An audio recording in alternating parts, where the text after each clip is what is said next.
Good evening, everyone, and welcome back to the World Online Racing YouTube channel for round number 3 of this PC Tier 1 season. After a week's break, we are back here for the Las Vegas Grand Prix. Very exciting stuff here, taking to the newest addition to the Formula 1 calendar. It should be an absolute screamer this evening. If you remember last time, the finale of season 15, it was an absolutely incredible race. Hopefully we're going to have much of the same today. My name is Dan Field, recovering from a cold at the minute, if you couldn't tell by my voice, and being joined once again by Nathan Richards. Nathan, how are you doing tonight? I'm doing good. I can't wait because this is probably one of my favourite tracks. In terms of driving, I hate it because it's just quite boring. But when it comes to the entertainment from the racing, it is absolutely brilliant because there's always overtakes happening down towards like to turn 12 and turn 14. And then also we had that bit of a controversial ending, didn't we, back in season 15 with that somewhat 5-car pile-up. Then I think it was down at turn 14. But yeah, I think the qualifying's going to be interesting because it's quite close. Because obviously there's not many corners where you can really gain time. A lot of it's just long straights. So yeah, I think it's going to be quite an interesting evening as well. Obviously, with many people, I think we've got quite a few people making their debuts, haven't we? Yeah, we do. It's a very interesting grid tonight, very mixed up. I'll read it out to you now. In the Red Bull, we have Kian Gundorp and Shanika Clay. Ferrari at the minute, neither of them are joined, but I believe that it is Barry Broman and Nicolas Longe racing this evening. Then Mercedes is Jan Ortmeier and Paul Eckelmeyer.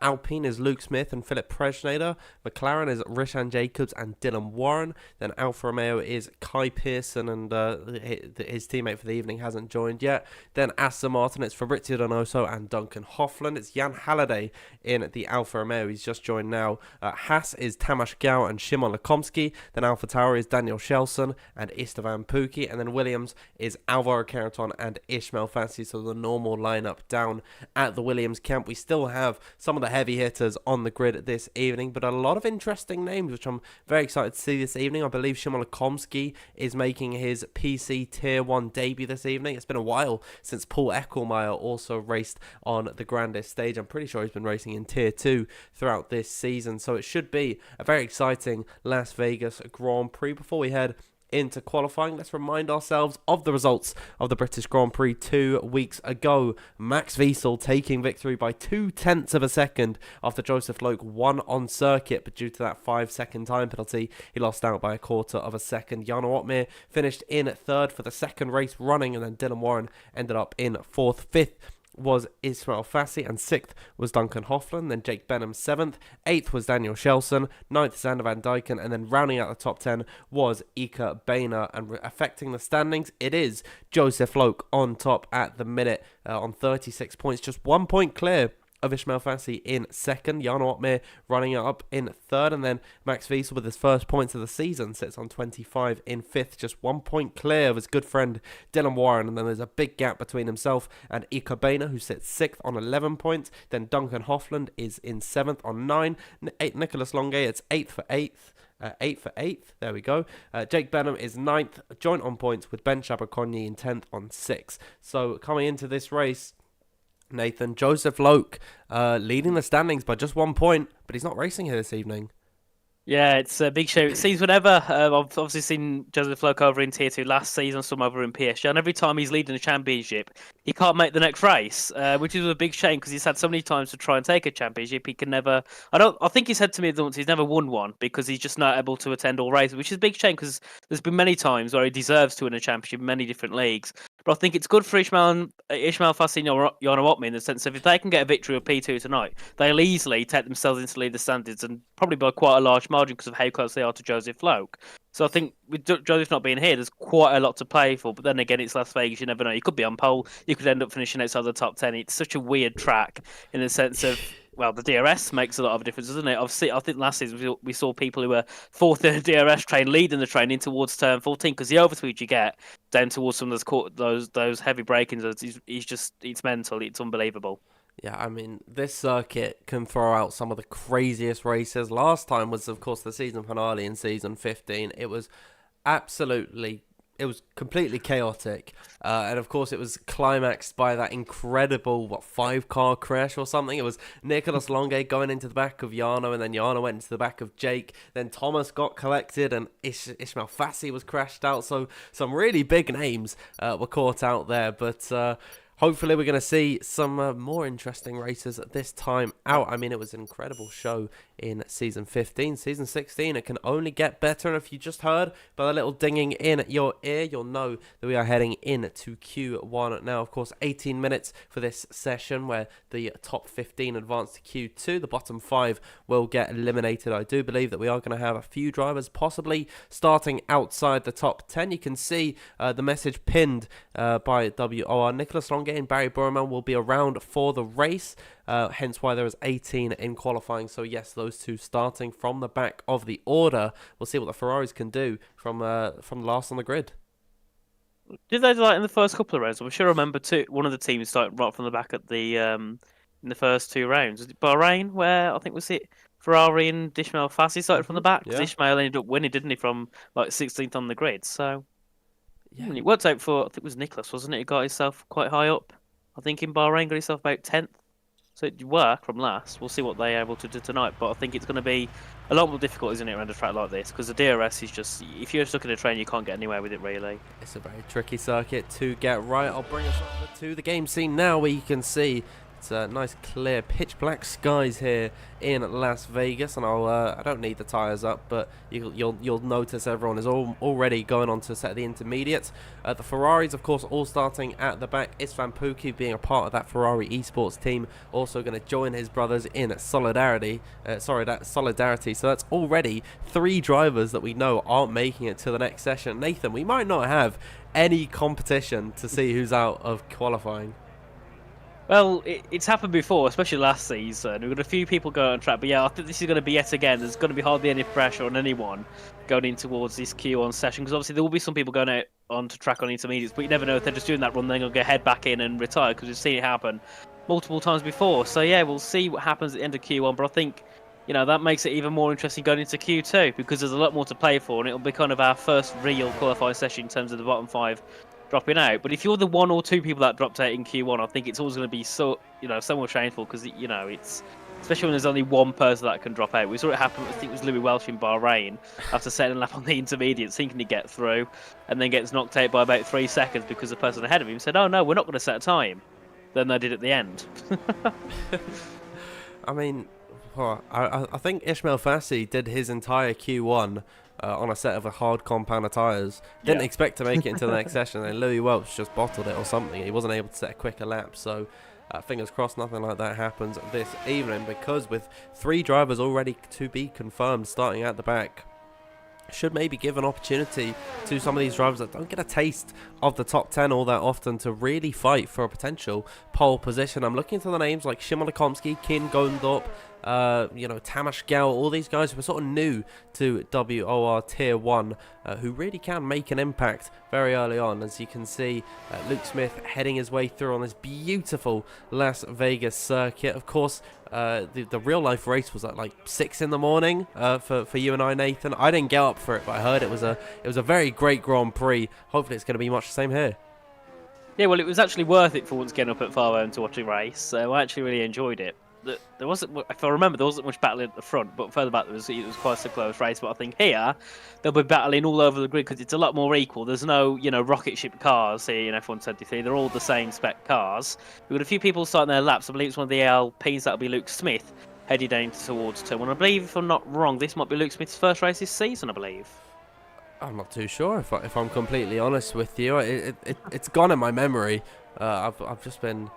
Yeah, I've just completely forgot, if I'm being honest. But Luke Smith racing here this evening in Las Vegas, of course, coming back from F1 Esports, which is why we missed last race.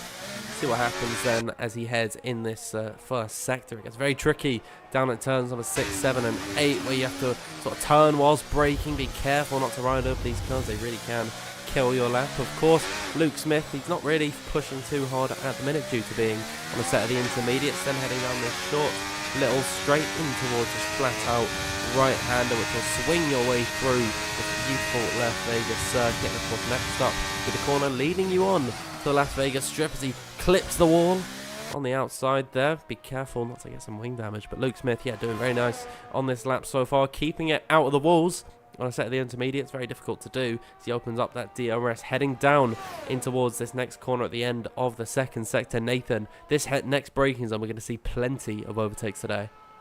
Definitely, and I think we'll also see plenty of lockups as well. It's very easy to get the corner wrong as Luke Smith heads down into the braking zone. Just before that 100-metre wall, then you hop that curb on the right, then you ride close to the wall on the exit of turn 16, then you head up towards the line to complete your first lap, and we'll see what lap time Luke Smith can do if he does enter in, if he does continue the lap, and he does. It will be a 1 minute 35.711. Obviously not very representable at all, but he's on the intermediate tyre, so we'll see those lap times come down very quickly. I think Daniel Kjelson's the next one to cross the line. He's on a lap at the moment in the F1. We'll see what he can do. Can he be quicker than Luke Smith?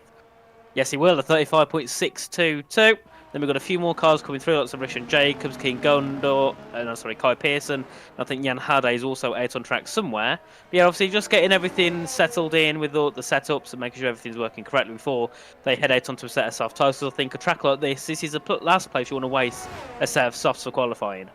Yeah, absolutely. It's very, you got to be on point in qualifying, especially in Tier 1. We'll see what happens through the rest of this evening. You can see only 4 laps on the board at the minute. Jan Halliday is coming through the final sector now, down Harmon Avenue. I've just pulled up the track map, so hopefully I'm going to be able to actually say all the words and such. But Jan Halliday comes to the line with 1 minute 35.862, just 2/10 quicker than his teammate for this evening, Kai Pearson. Of course, Kai Pearson raced last time out in Silverstone, made a decent job of it all, and that was just a chaotic race all round, but he did a good job on his PC Tier 1 debut. I'm expecting good things from him this evening. But continuing along this session, Nathan, it is pretty characteristic not to see any soft runners for the first about 8 minutes or so of qualifying, but it's around the 10-minute mark is when we're going to start to see drivers strap on fresh set of boots and then come out on their soft tyres.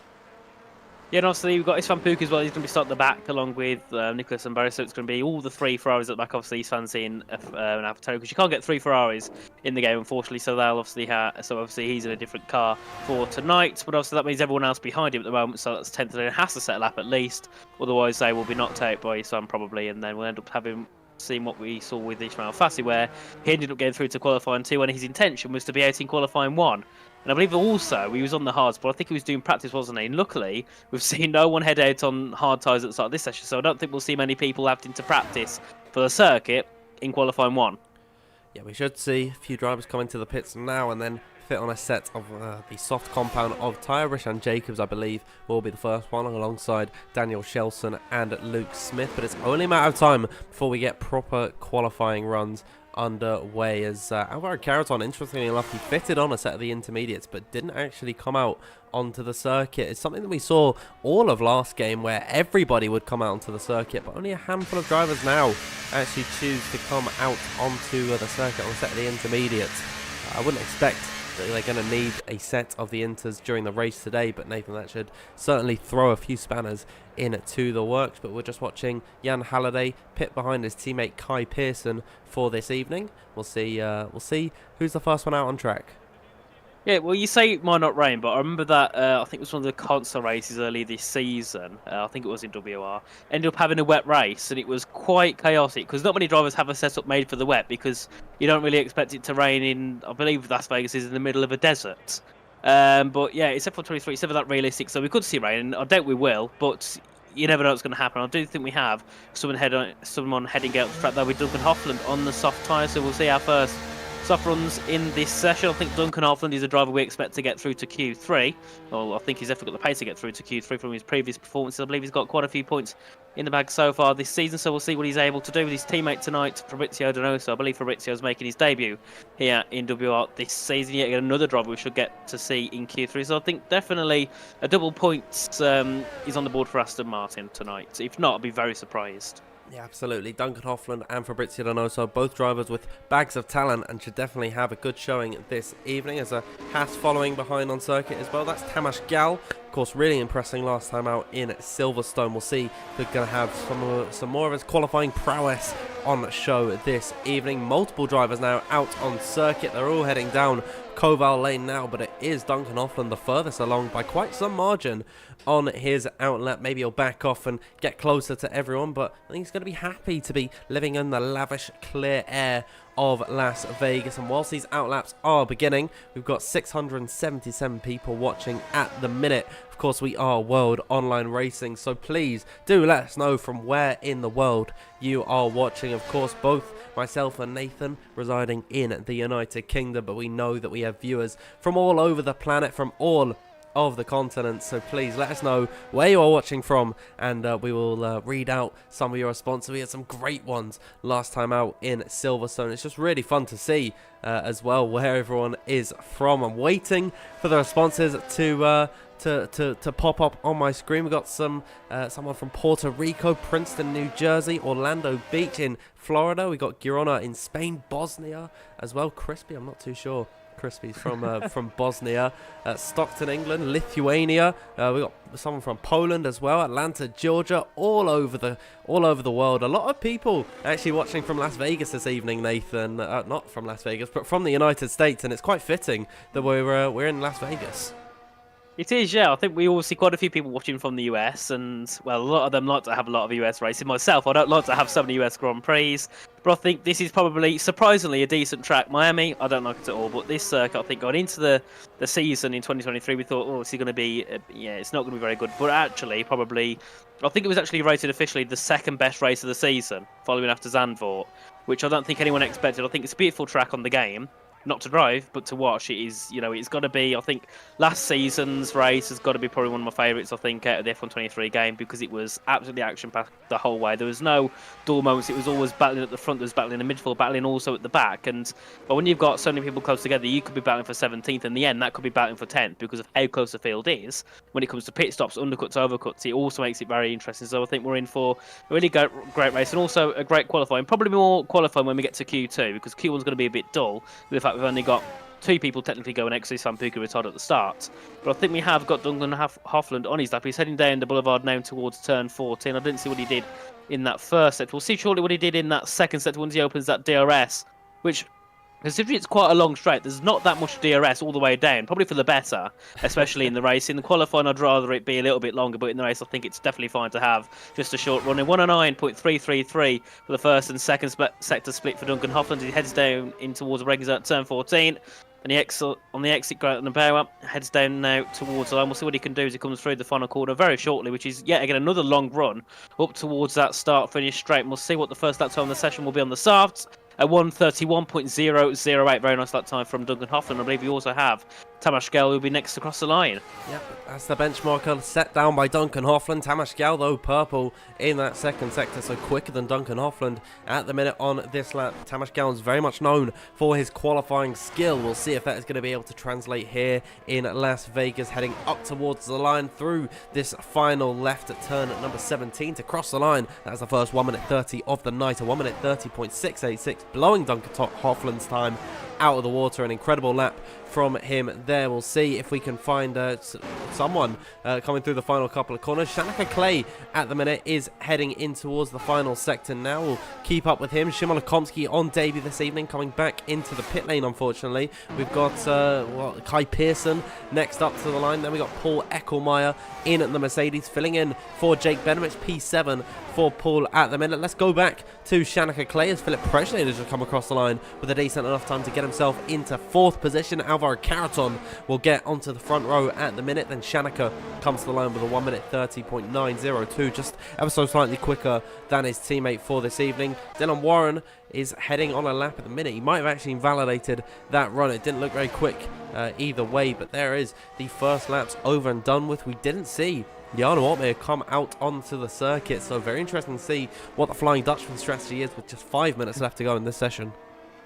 Yeah, that lap time though from Tamas, that's over a tenth and a half quicker than Alvaro Caraton's on a .844. That is a brilliant lap. I think that will easily seam through in towards that second qualifying session. I think anyone probably in the top 10 will see themselves through to Q2, being as we've only got two drivers dropping out, which is obviously with the drivers in 16th and 17th. Jarno Opmeer is now on an out lap. I saw someone in the chat earlier say he went to the toilet. That's why he was not here for the first part of qualifying, but he stopped for me on circuit. He's on the inters at the minute. I'm not too sure what Jarno Opmeer is doing. He might be trying to get himself disqualified, maybe. or something. He's parked in a dangerous location. So yeah, I think Jan Ortmann is trying to disqualify himself from this session. We can't even see him on our screens because the timing tower is in the way. There you go. You can see his Mercedes getting disqualified for being parked in a dangerous location. So a very brief cameo from Jan Ortmann in qualifying. We're going to have to wait about half an hour to see him hit the circuit. But that is another driver eliminated. So Nathan, at the moment, only one driver is actually getting eliminated from qualifying here. Because if Van Pookie and Jan Ortmann aren't qualifying, then Barry Burman and Nicholas Longe aren't qualifying either. So, I mean, there's really hardly any pressure at all in this.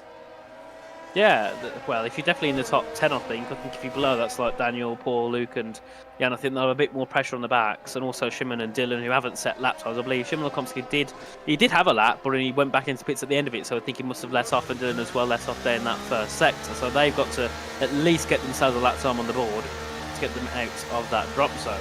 Yep, Tamas Gerlich, well, Fassi will return from the session. Mission Jacobs, he's heading out. No, he's heading back into pits. He popped himself into 6th position with a 9:02, just matching the time of Shanaka Clay.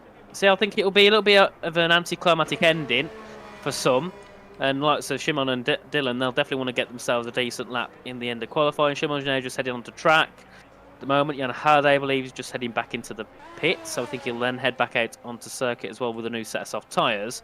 But the good thing that brings to the guys in the top 5, top 6 is they only need to use that one set in the first qualifying session. I mean, they have more to use in Q2 and Q3. So just say have a bit of a scruffy lap at the start of Q2, they got another set of softs they could use at the end of the session without then losing them new softs in Q3. Well, having a look at the timings on your screen, you can see Tamas Gal completely clear of everyone else, a whole 10th ahead of Alvaro Caraton. I'd imagine that Alvaro is definitely feeling very safe in this qualifying session. Interesting to see that Duncan Hoffland and Kian Gondorf from 7th on the grid at the minute are deciding to come out on circuit, especially Kian Gondorf, who's only 300ths behind both his teammate Shanaka Clay and Rishan Jacobs, who has set the exact same lap time so far in this session. We could maybe see a shock exit from either Shanaka or Rishan. Shanaka does have a chance to come out on circuit, but Rishan Jacobs has confirmed he's not going to come back out on circuit. He's already retired, so do keep an eye on that one. At the moment, though, Shimon Lekomsky is the first out on circuit, enjoying the luxury of clear air in his face. He'll be heading down this Las Vegas strip now, the Boulevard as it is known as, and of course it would be cool if F1 were to get all the licensing for the historical landmarks that he would be passing. You'd be going through at this point you're going to be getting close to Caesar's Palace and then the Bellagio Fountains as well, but unfortunately understandably as well, Codemaster's not going for all that licensing. Instead we get just to see the word Las Vegas written everywhere, so I find that very funny. But Shimon Lekomsky, see what he can do on this lap. A lot of pressure riding on his shoulders this evening. Nathan making his PC Tier 1 debut this evening. We'll see how he can cope around a lap of Las Vegas. Yeah, just heading out of the final couple of corners to begin his first. It'll be his first time lap, but it'll be his final lap as well in Q1 as he heads down in towards that first corner. He's got a long run until he gets to the start finish straight. He'll then throw it to the left at turn number 17. Then he'll get down towards turn 1. No DRS, of course, into this break. Is our break just after that 100-meter board. Throw the car ring down to 4th gear, get back on the power nice and early. Try and run a little bit wide at turn 1. The grip around here is very low, so it's very easy to see drivers make mistakes and losing a bit of power, and also a bit of a lag there from Lekomsky as he comes through in towards turn 4. And he's lagging all over the place on my screen at least. Dan, as he heads down towards turn number 5 with that DRS, of course, I believe into the brake zone. It looks like he's let off either that or my screen's bugging out a little bit. Yeah, I think he has backed off on this lap. A little bit worrying to see all the lag issues that Shimon Lekomsky is facing at the minute. We do have yellow flags in the final sector. No, Shimon's not going to be able to get around. He will be out of qualifying here, and that should be relayed probably from all the engineers to their drivers that they actually don't need to do a lap anymore in this session, because Shimon Lekomsky is not going to be able to get around. He's behind most drivers at the minute. The only one who actually needs a lap is Dylan Warren at this point, who is in the drop zone for the time being. We'll ride on board with the McLaren driver heading through turn number 5, beginning Westchester Drive now, and he'll be approaching the fantastical sphere. Oh dear, he locks up in towards the next left-hander. It's very scrappy so far for Dylan Warren, but he just needs a time on the board. He doesn't need it to be quick at all. It can be as slow as he can. As long as he sets a valid lap time that gets himself ahead of Istvan Pukki and Szymon Lekomski, he will be okay. Heading now down in towards turn number 12, the corner just before this incredible DRS straight. Of course, the Las Vegas Boulevard, you're hit in the face with the gleaming lights as showering upon you. Heading down now this straight where we're going to see plenty of overtaking opportunities in towards turn number 14. As heading down now, we'll bring up telemetry to see a speed 354 kilometers per hour for Dylan Warren. Obscene speed that he is getting heading down that straight as he slides his way through the next corners. He's trying to chip off his front wing or something. I don't really know what he's doing. He's weaving his way. He knows that he's going to be safe in this session. Although Szymon Lekomski did get a lap time on the board, Dylan Warren did one just quick enough to get himself into the next session. Very little pressure then for everyone else on a lap at the moment. Jan Halliday is coming through the final couple of corners. Now, is he going to be able to out-qualify his teammate? Unfortunately not this evening, and Kai Pearson knows he is safe as well. And that brings us to the end of Q1. Great laps from the Aston Martin drivers of Fabrizio Donoso and Duncan Hoffman, who elevated themselves up the order. But Nathan, that comes at a cost of a fresh set of tyres that they could use in Q2 and 3. It does, and that will definitely put them under some, contradictions going in towards this next qualifying session. Second down to 10th, he's separated by just under a tenth of a second. I mean, it's going to be very close between the drivers that go in and go out of this into the next Q2 session. But Tamas Gal, brilliant lap time. Even though I think over half the grid went back out and set a second lap, he still got the fastest lap by a tenth and a half to Fabrizio Donoso, who's in second. So if Tamas can deliver in Q2 and Q3, I think he could probably be on for pole, because that is a storming lap time, considering he did that right at the start of the session without the track evolution, without that second lap being needed. You can see Tamas Galdigo quickest with a 0.686, the two Aston Martin second and third, then we've got the two Williams fourth and fifth, and we've got Kean Golden up in sixth, Philip Prejo to seventh, John Clay eighth, Richard Jacobs ninth, and Daniel Yelton in the top 10, then Luke Smith, Kai Pearson, Paul Ekelmeyer, Jan Halliday and Dylan Moore making it through to Q2, and unfortunately we did lose Szymon Lekomski and Istvan Pukki and Jarno Opmeer, who will start from the back, along with obviously Nico and Barry. I think they would be nice if we did have all 20 drivers qualifying, because Q1, it's the longest session as well. Q1 is just a waste of time, if I'm being completely honest. We know who is going out right from the get-go, which is really quite frustrating to try and build up for all of the viewers at home. But hopefully Q2 is going to be a little bit more exciting. Tamas Gal, certainly the outstander there, 1:30.686 right at the beginning of all the soft laps as well, and he was one of the first drivers out of the blocks. Didn't have any slipstream, didn't have the best track evolution, and was still able to put a lap out like that. Incredible stuff from him there. We'll head back over then to the game scene to see how this qualifying heads on once again. 15 minutes of Q2. There's the top 10 quickest drivers in the session, Nathan, that will be advancing. Yeah, so this will be our first pretty much qualifying session. The top bottom five will drop out. That's 11th down to 15th. And I think with the grid being so close, I think we could see some surprise names going out in towards Q2. We can see a few cars heading out onto circuits. We've got one of the Alpines, one of the AlphaTauris of Daniel Kjell's is going to be the first out of the track. Yes, he is the first out on track. Just heading down in towards turn 2. And Danny, you okay? I'm alright, yeah. I'm grabbing a drink out of my little box there. Well, just so he drops on the floor, like, oh, what's happening? Luckily, I'm not on camera. No, the box is just by my side, so I'm just grabbing a can. But we're all good in this session as qualifying is underway. Duncan Hoffman once again first out on circuit. He likes to get these laps out nice and early, and fair play to him. Duncan Hoffman's a very fun driver to watch, and of course, being from the PlayStation platform all the way back in the day of F1 2020, I've got a little bit of a soft spot for Duncan there, so it's great to see him thriving on the PC. Obviously, I was never on the PSI before I was on the PC. So what was his game attack back when he was on PlayStation? Because I have no clue. I think it was Benidorm. Benidorm 4 or something. Was like Benidorm, like the place in Spain. and the TV show. For some reason, it was Benidorm. But yeah, Duncan Hoffman, that was like his old username. I'm pretty sure by the time I was commentating on him, it was VSR Duncan. Of course, VSR is no more on the F1 side of things. It's a real shame to see, but Duncan Offland very much is at the minute. We'll see who else is out on circuit. We've got Philip Presnader, gotta say, a driver I'm very impressed with so far this season, and on F1 23, of course, not in F1 Esports if I'm not mistaken. That's not wavering any of his confidence. Philip Presnader still starting here in WOR PT Tier 1 and actually exceeding expectations. He's sort of always been a driver that's eliminated around Q2 where we are now.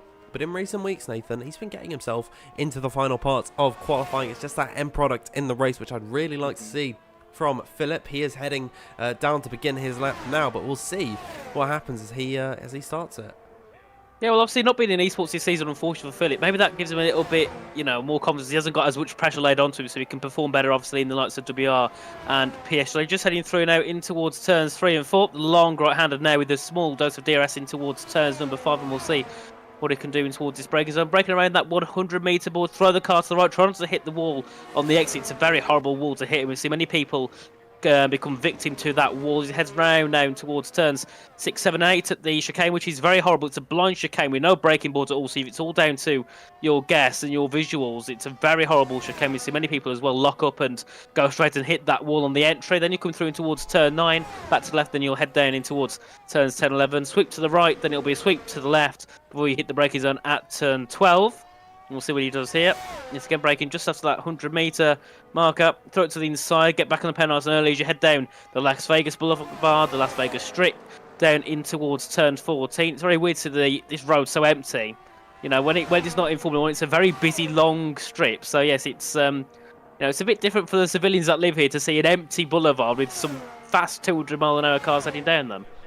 Yeah, absolutely. I mean, this circuit really has just been revamped, one of the most famous places in all the United States, and turned it into a Formula 1 circuit. The work that goes into building these tracks is absolutely insane. Duncan Offland comes back into the pit lane, as does Philip Presnader. It looks like the Alfa Romeo behind of Jan Halliday is also going to be coming into the box. So lots of drivers not deciding to complete their lap. Daniel Shelson has invalidated on his run. Luke Smith is pushing at the minute, but wouldn't be too surprised if he again pulls into the pit lane. The Red Bull does as well. That is Shanaka Clay, if I'm not mistaken. If it isn't, then it is now. No, it's Kian Godendorp following in behind as well. Kian is going to be able to complete his lap and comes across the line with a 1 minute 31.093. Not setting the timing screen alight at the minute, as Paul Eckelmeyer will also peel off into the pit lane. So very interesting to see that no one actually wants to get that delta on the board. Kian Godendorp decides that was a good enough lap for him to complete, and it's the quickest of them all.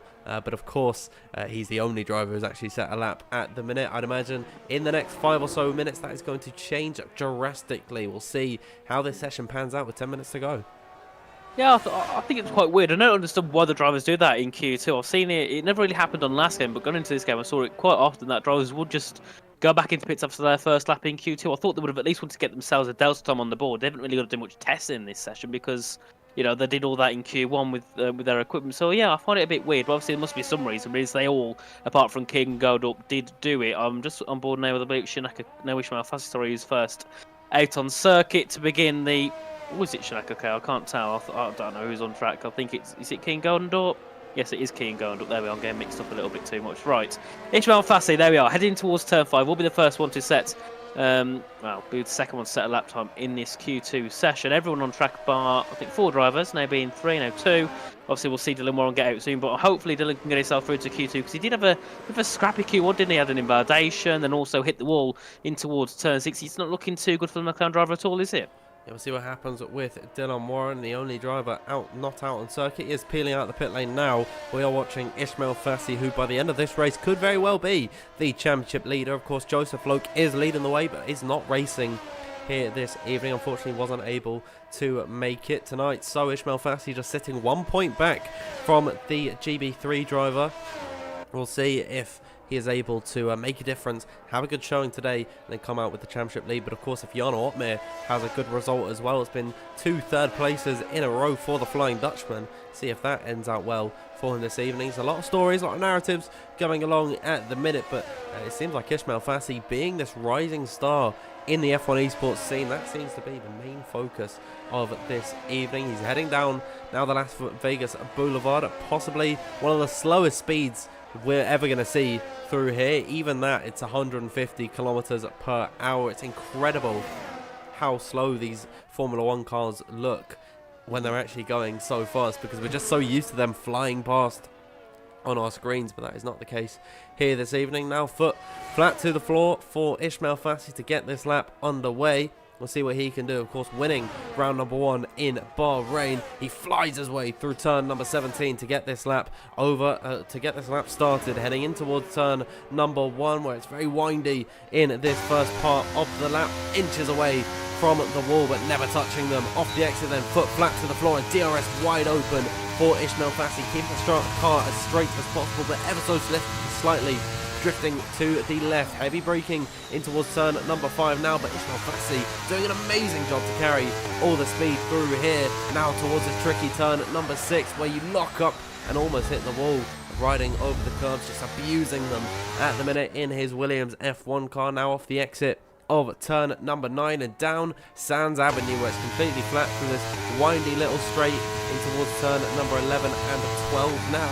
See what he can do in towards this braking zone. Another one that's very tricky to get absolutely right, because you're turning as you're doing it, and then off the exit of the corner, be so careful not to hit that outside wall. Now opening up the DRS, and we'll see what kind of speeds he will be reaching, blazing in towards turn number 13. Ismail Fassi, this could be the man leading the championship after today. We'll see what he can do then as he hits speeds of up to 353-54 kilometers per hour at the braking zone, testing the limits of the human body. Now off the exit of the final braking zone, it's going to be completely flat throughout this point onwards. Here he comes then towards turn number 17. Ismail Fassi, what is it going to be for the Spanish driver as he comes across the line? It's going to be a 1 minute 30.597. Incredible lap time from him there. We'll see how everyone else stacks up.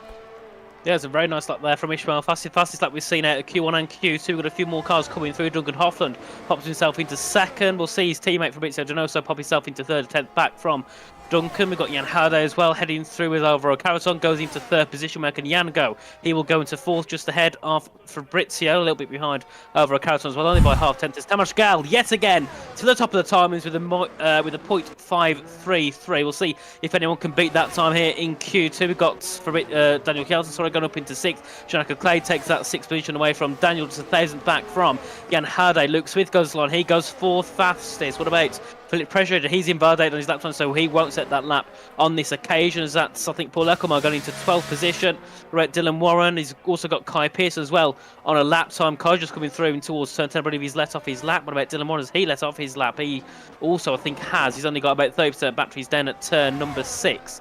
So yet again, Tamas got the top, followed by Richard Jacobs and Ismail Fassi in third. He's a marvel at the minute in esports, in the esports and league racing scene. Tamas Gao, incredible in qualifying with a 1 minute 30.533 from him. Richard Jacobs, a very surprising lap time, I gotta say, from him there. A 1 minute 30.580, just 17 thousandths quicker than Ismail Fassi in third. Those three in a class of their own at the minute in qualifying, because Luke Smith is the closest driver to Ismail Fassi, who's about a 10th off. Then Duncan Hoffland 5th. 6th is Alvaro Caraton, just a 100th of a second separating those two. Incredibly fine margins here at the very top of the order. Then it does peter off ever so slightly at the back, and of course Philip Pressure, Kai Pearson and Dylan Warren yet to set proper lap times in this session. I believe all of them invalidated on their runs. That's why they weren't able to get the lap on the board, but there still is one more opportunity for them to get themselves into the next session. Now I think it's a good time to ask everyone what you think the cutoff time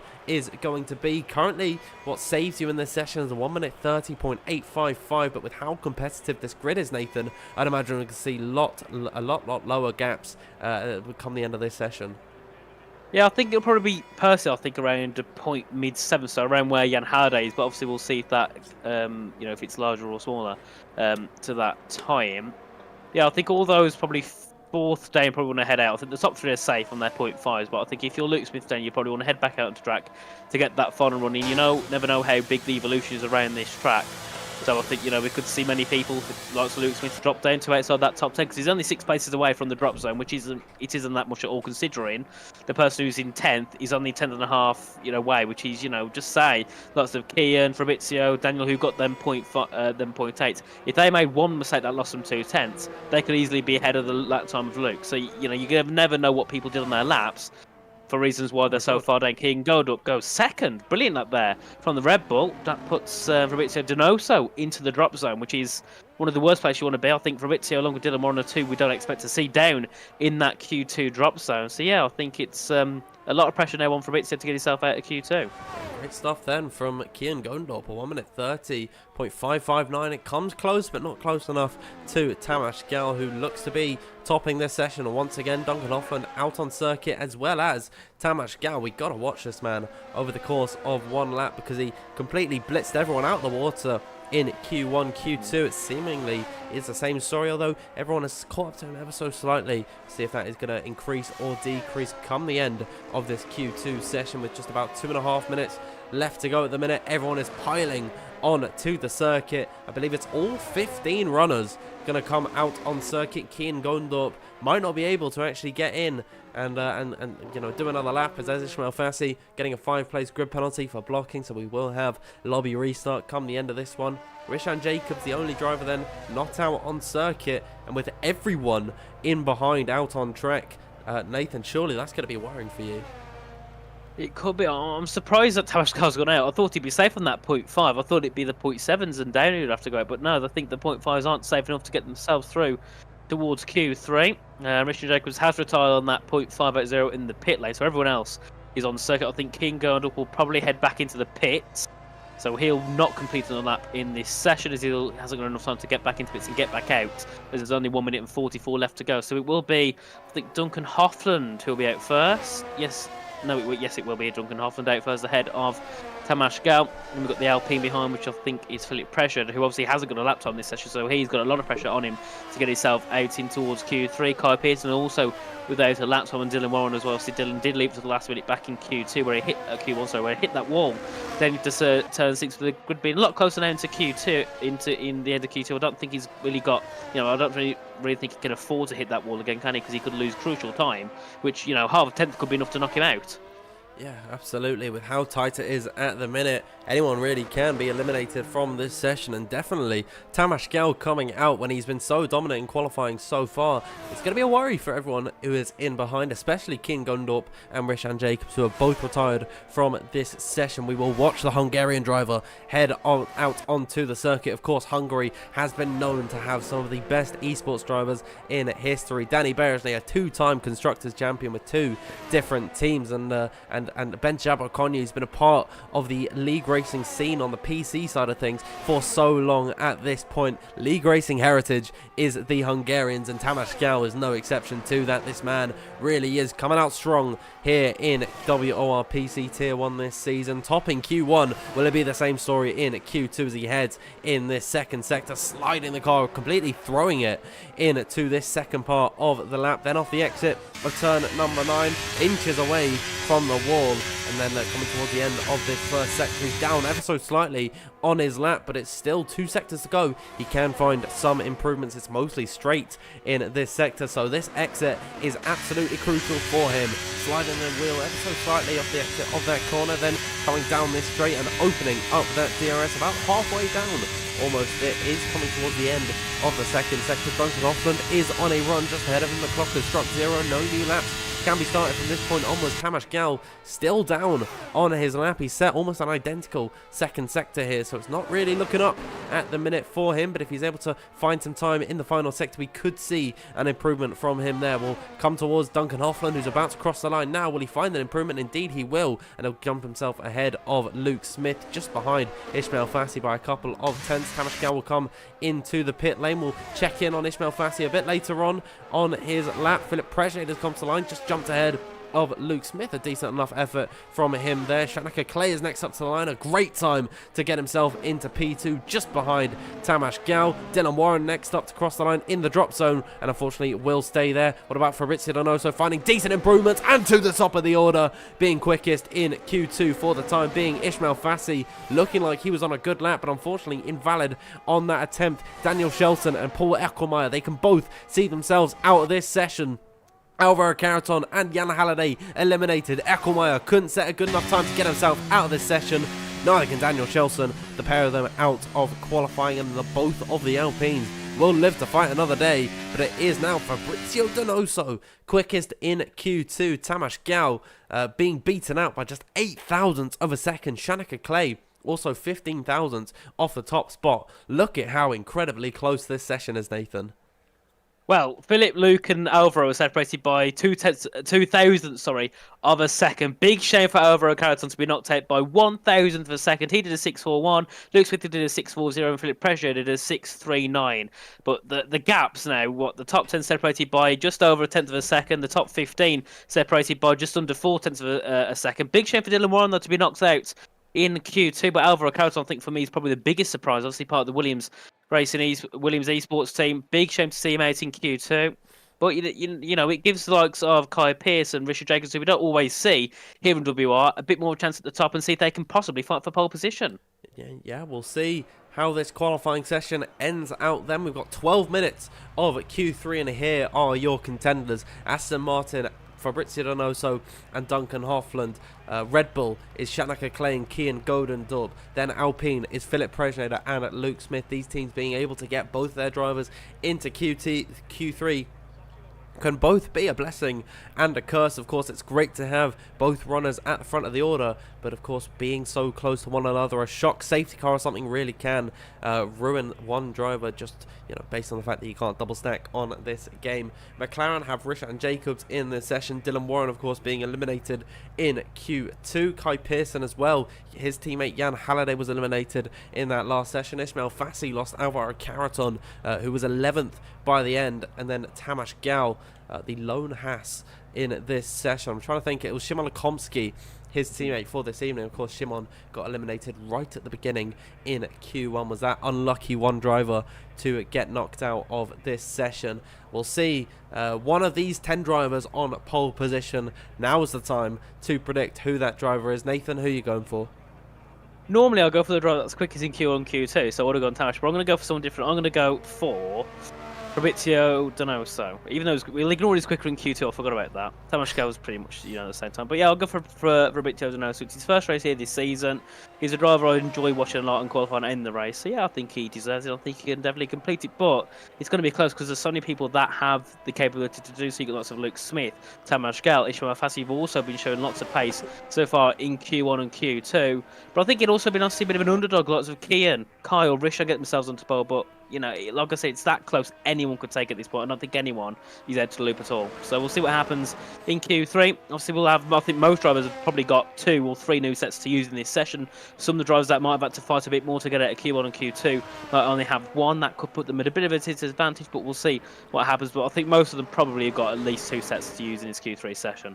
Yeah, we'll see what happens then as most drivers coming out onto the circuit. Let us know, everyone, in the live chat who you think is going to be taking pole position by the end of this session and what time you think that is. So far this session, this qualifying, we've had mid 130s. We could potentially get into the 1 minute 30.4s. Let us know what you're thinking in the live chat and who of course is going to be taking that. Hopefully a poll will go up very soon. I'm seeing already a prediction for Philip on pole. Philip Presnader would be very nice to see on pole position. Once again, it's great to see him getting himself into the top 10 where he used to not really see himself all too much, but it's changed really on this F1 23 game. So props to Philip Presnader. So I'll bring up all of the lap data and such. No, we don't need to know the tyres really, but it is Kai Pearson who will be the first on his lap. All 10 drivers are out on circuit. We'll see how this qualifying session ends out.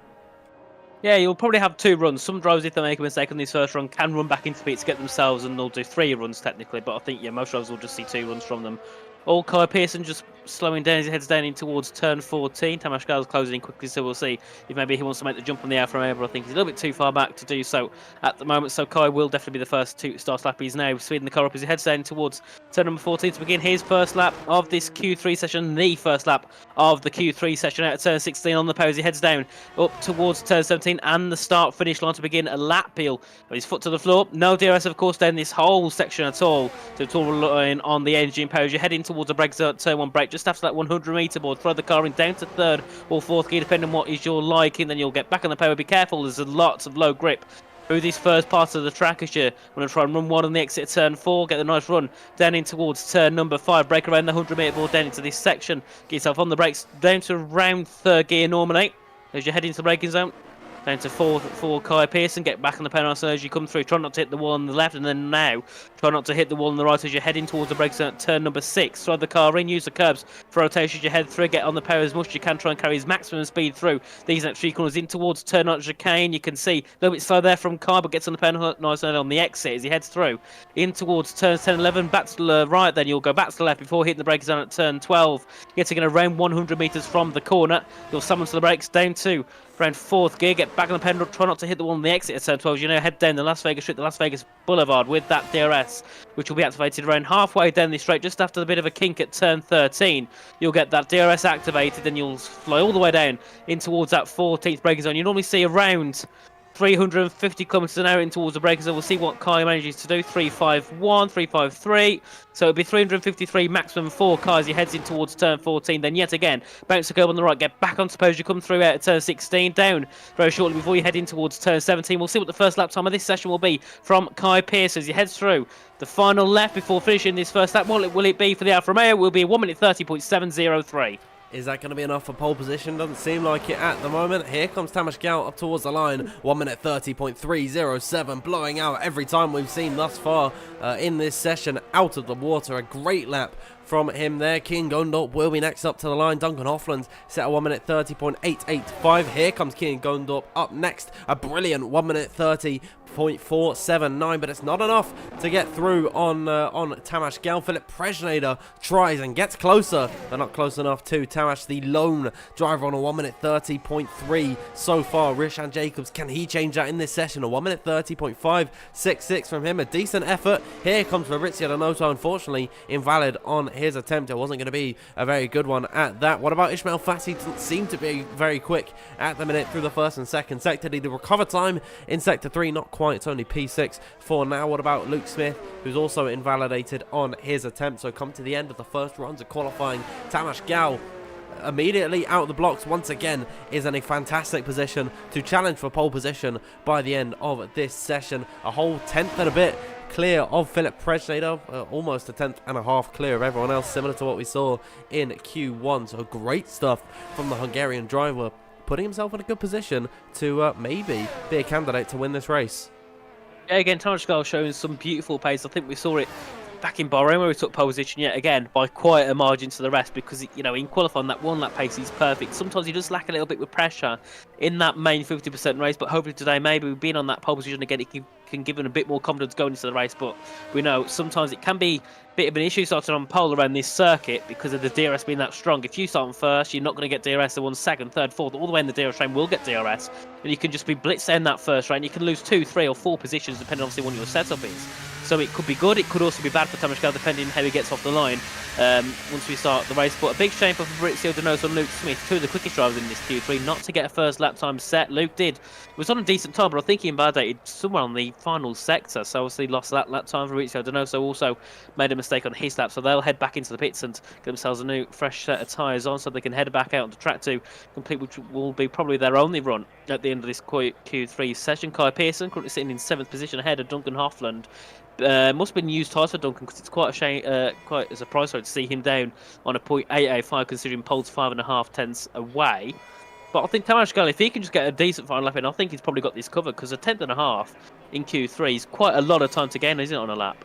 Yeah, we'll see what happens. I mean, is it already in the bag for Tamas Gal, or are we going to see a surprising lap maybe from Fabrizio Donoso? Of course, Nathan, your prediction for pole position to out of nowhere steal it from Tamas Gal at the final, you know, at the final minute of this session. We'll have to wait and see. Already Q3 flying by. We've got just over 3.5 minutes left to go in qualifying. The time is now. You've seen everyone's first runs at the minute. Let us know, lock in your predictions for pole position. It's hard for me to look past Tamas Gal at this point.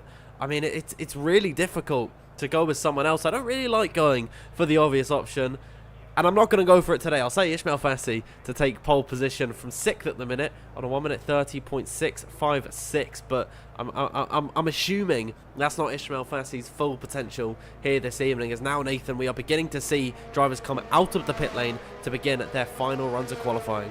Yeah, and there's a chance I've cursed a bit, so I don't know, so I'm saying he'll get pole, but I'm still going to stick with it. We've still got another lap to go in qualifying, and you can still get yourself a brilliant lap out of the bag and probably yourself onto pole. I think if we do see another pole position time, we'll probably be into the point twos, because it's only 7 thousandths before we enter that point 2 stage. So yeah, we could see point 2, maybe even a point 1 if someone can really find some decent pace, or maybe get a bit of a slipstream possibly then into one of the braking zones. But yeah, the first on track I think will be Kai Pearson ahead of Duncan Hoffman. Duncan does take the lead on track. He'll be now the lead driver on this final part of Q3. We've got Luke Smith as well, just heading out with Fabrizio Donoso, and I believe that is also Philip Preschneider, who's just heading out behind, and Richard Jacobs also a little bit behind everyone else heading out on track, so he'll be the final driver probably to set their Q3 lap time. But yeah, 10th and a half pretty much separating Tamas Gal and Philip Preschneider. That's a great gap at the front. And Philip, is he from Hungary as well? No, he's from... It's Slovenia or Slovakia. Ah, okay. I'm pretty sure it's Slovakia, if I'm not mistaken. But yeah, in that sort of Eastern European area, it seems like they produce good league racers. Definitely. I'm pretty sure Primož Maklavčič might have been, he was a former Challengers driver. I think he might be from Slovenia or the Czech. I think Jan Halliday is actually from the Czech Republic, if I'm not mistaken. So sort of that Eastern European area really does make some good league racers. Same with the United Kingdom as well. And I'm really hoping one day we just get someone with a really out there location, like someone from Tanzania is the future F1 Esports champion. I mean, maybe it could be someone from WOR. Yeah, it's Slovakia, maybe. Someone said in the live chat. We know how the WOR chat, they're from all over the place. Lots of calls from United States and from South Africa. Is Kai Pitt? Kai Pearson. Oh, Kai Pearson's been disqualified. I didn't know you could get disqualified for blocking. Oh, that is absolutely ridiculous. I didn't know that was possible. I thought it was just going to... It is. Yeah. I honestly just thought it was going to keep giving him loads of grid penalties until he could get no more, but he's actually been disqualified for blocking. So, yeah. Kai Pearson's going to take no further part in qualifying. He set a 1 minute 30.703. I think that is what should be taken as his actual lap time, because he's not blocking anyone. They're all on out laps. So I'd imagine that's going to be what is considered for Kai Pearson.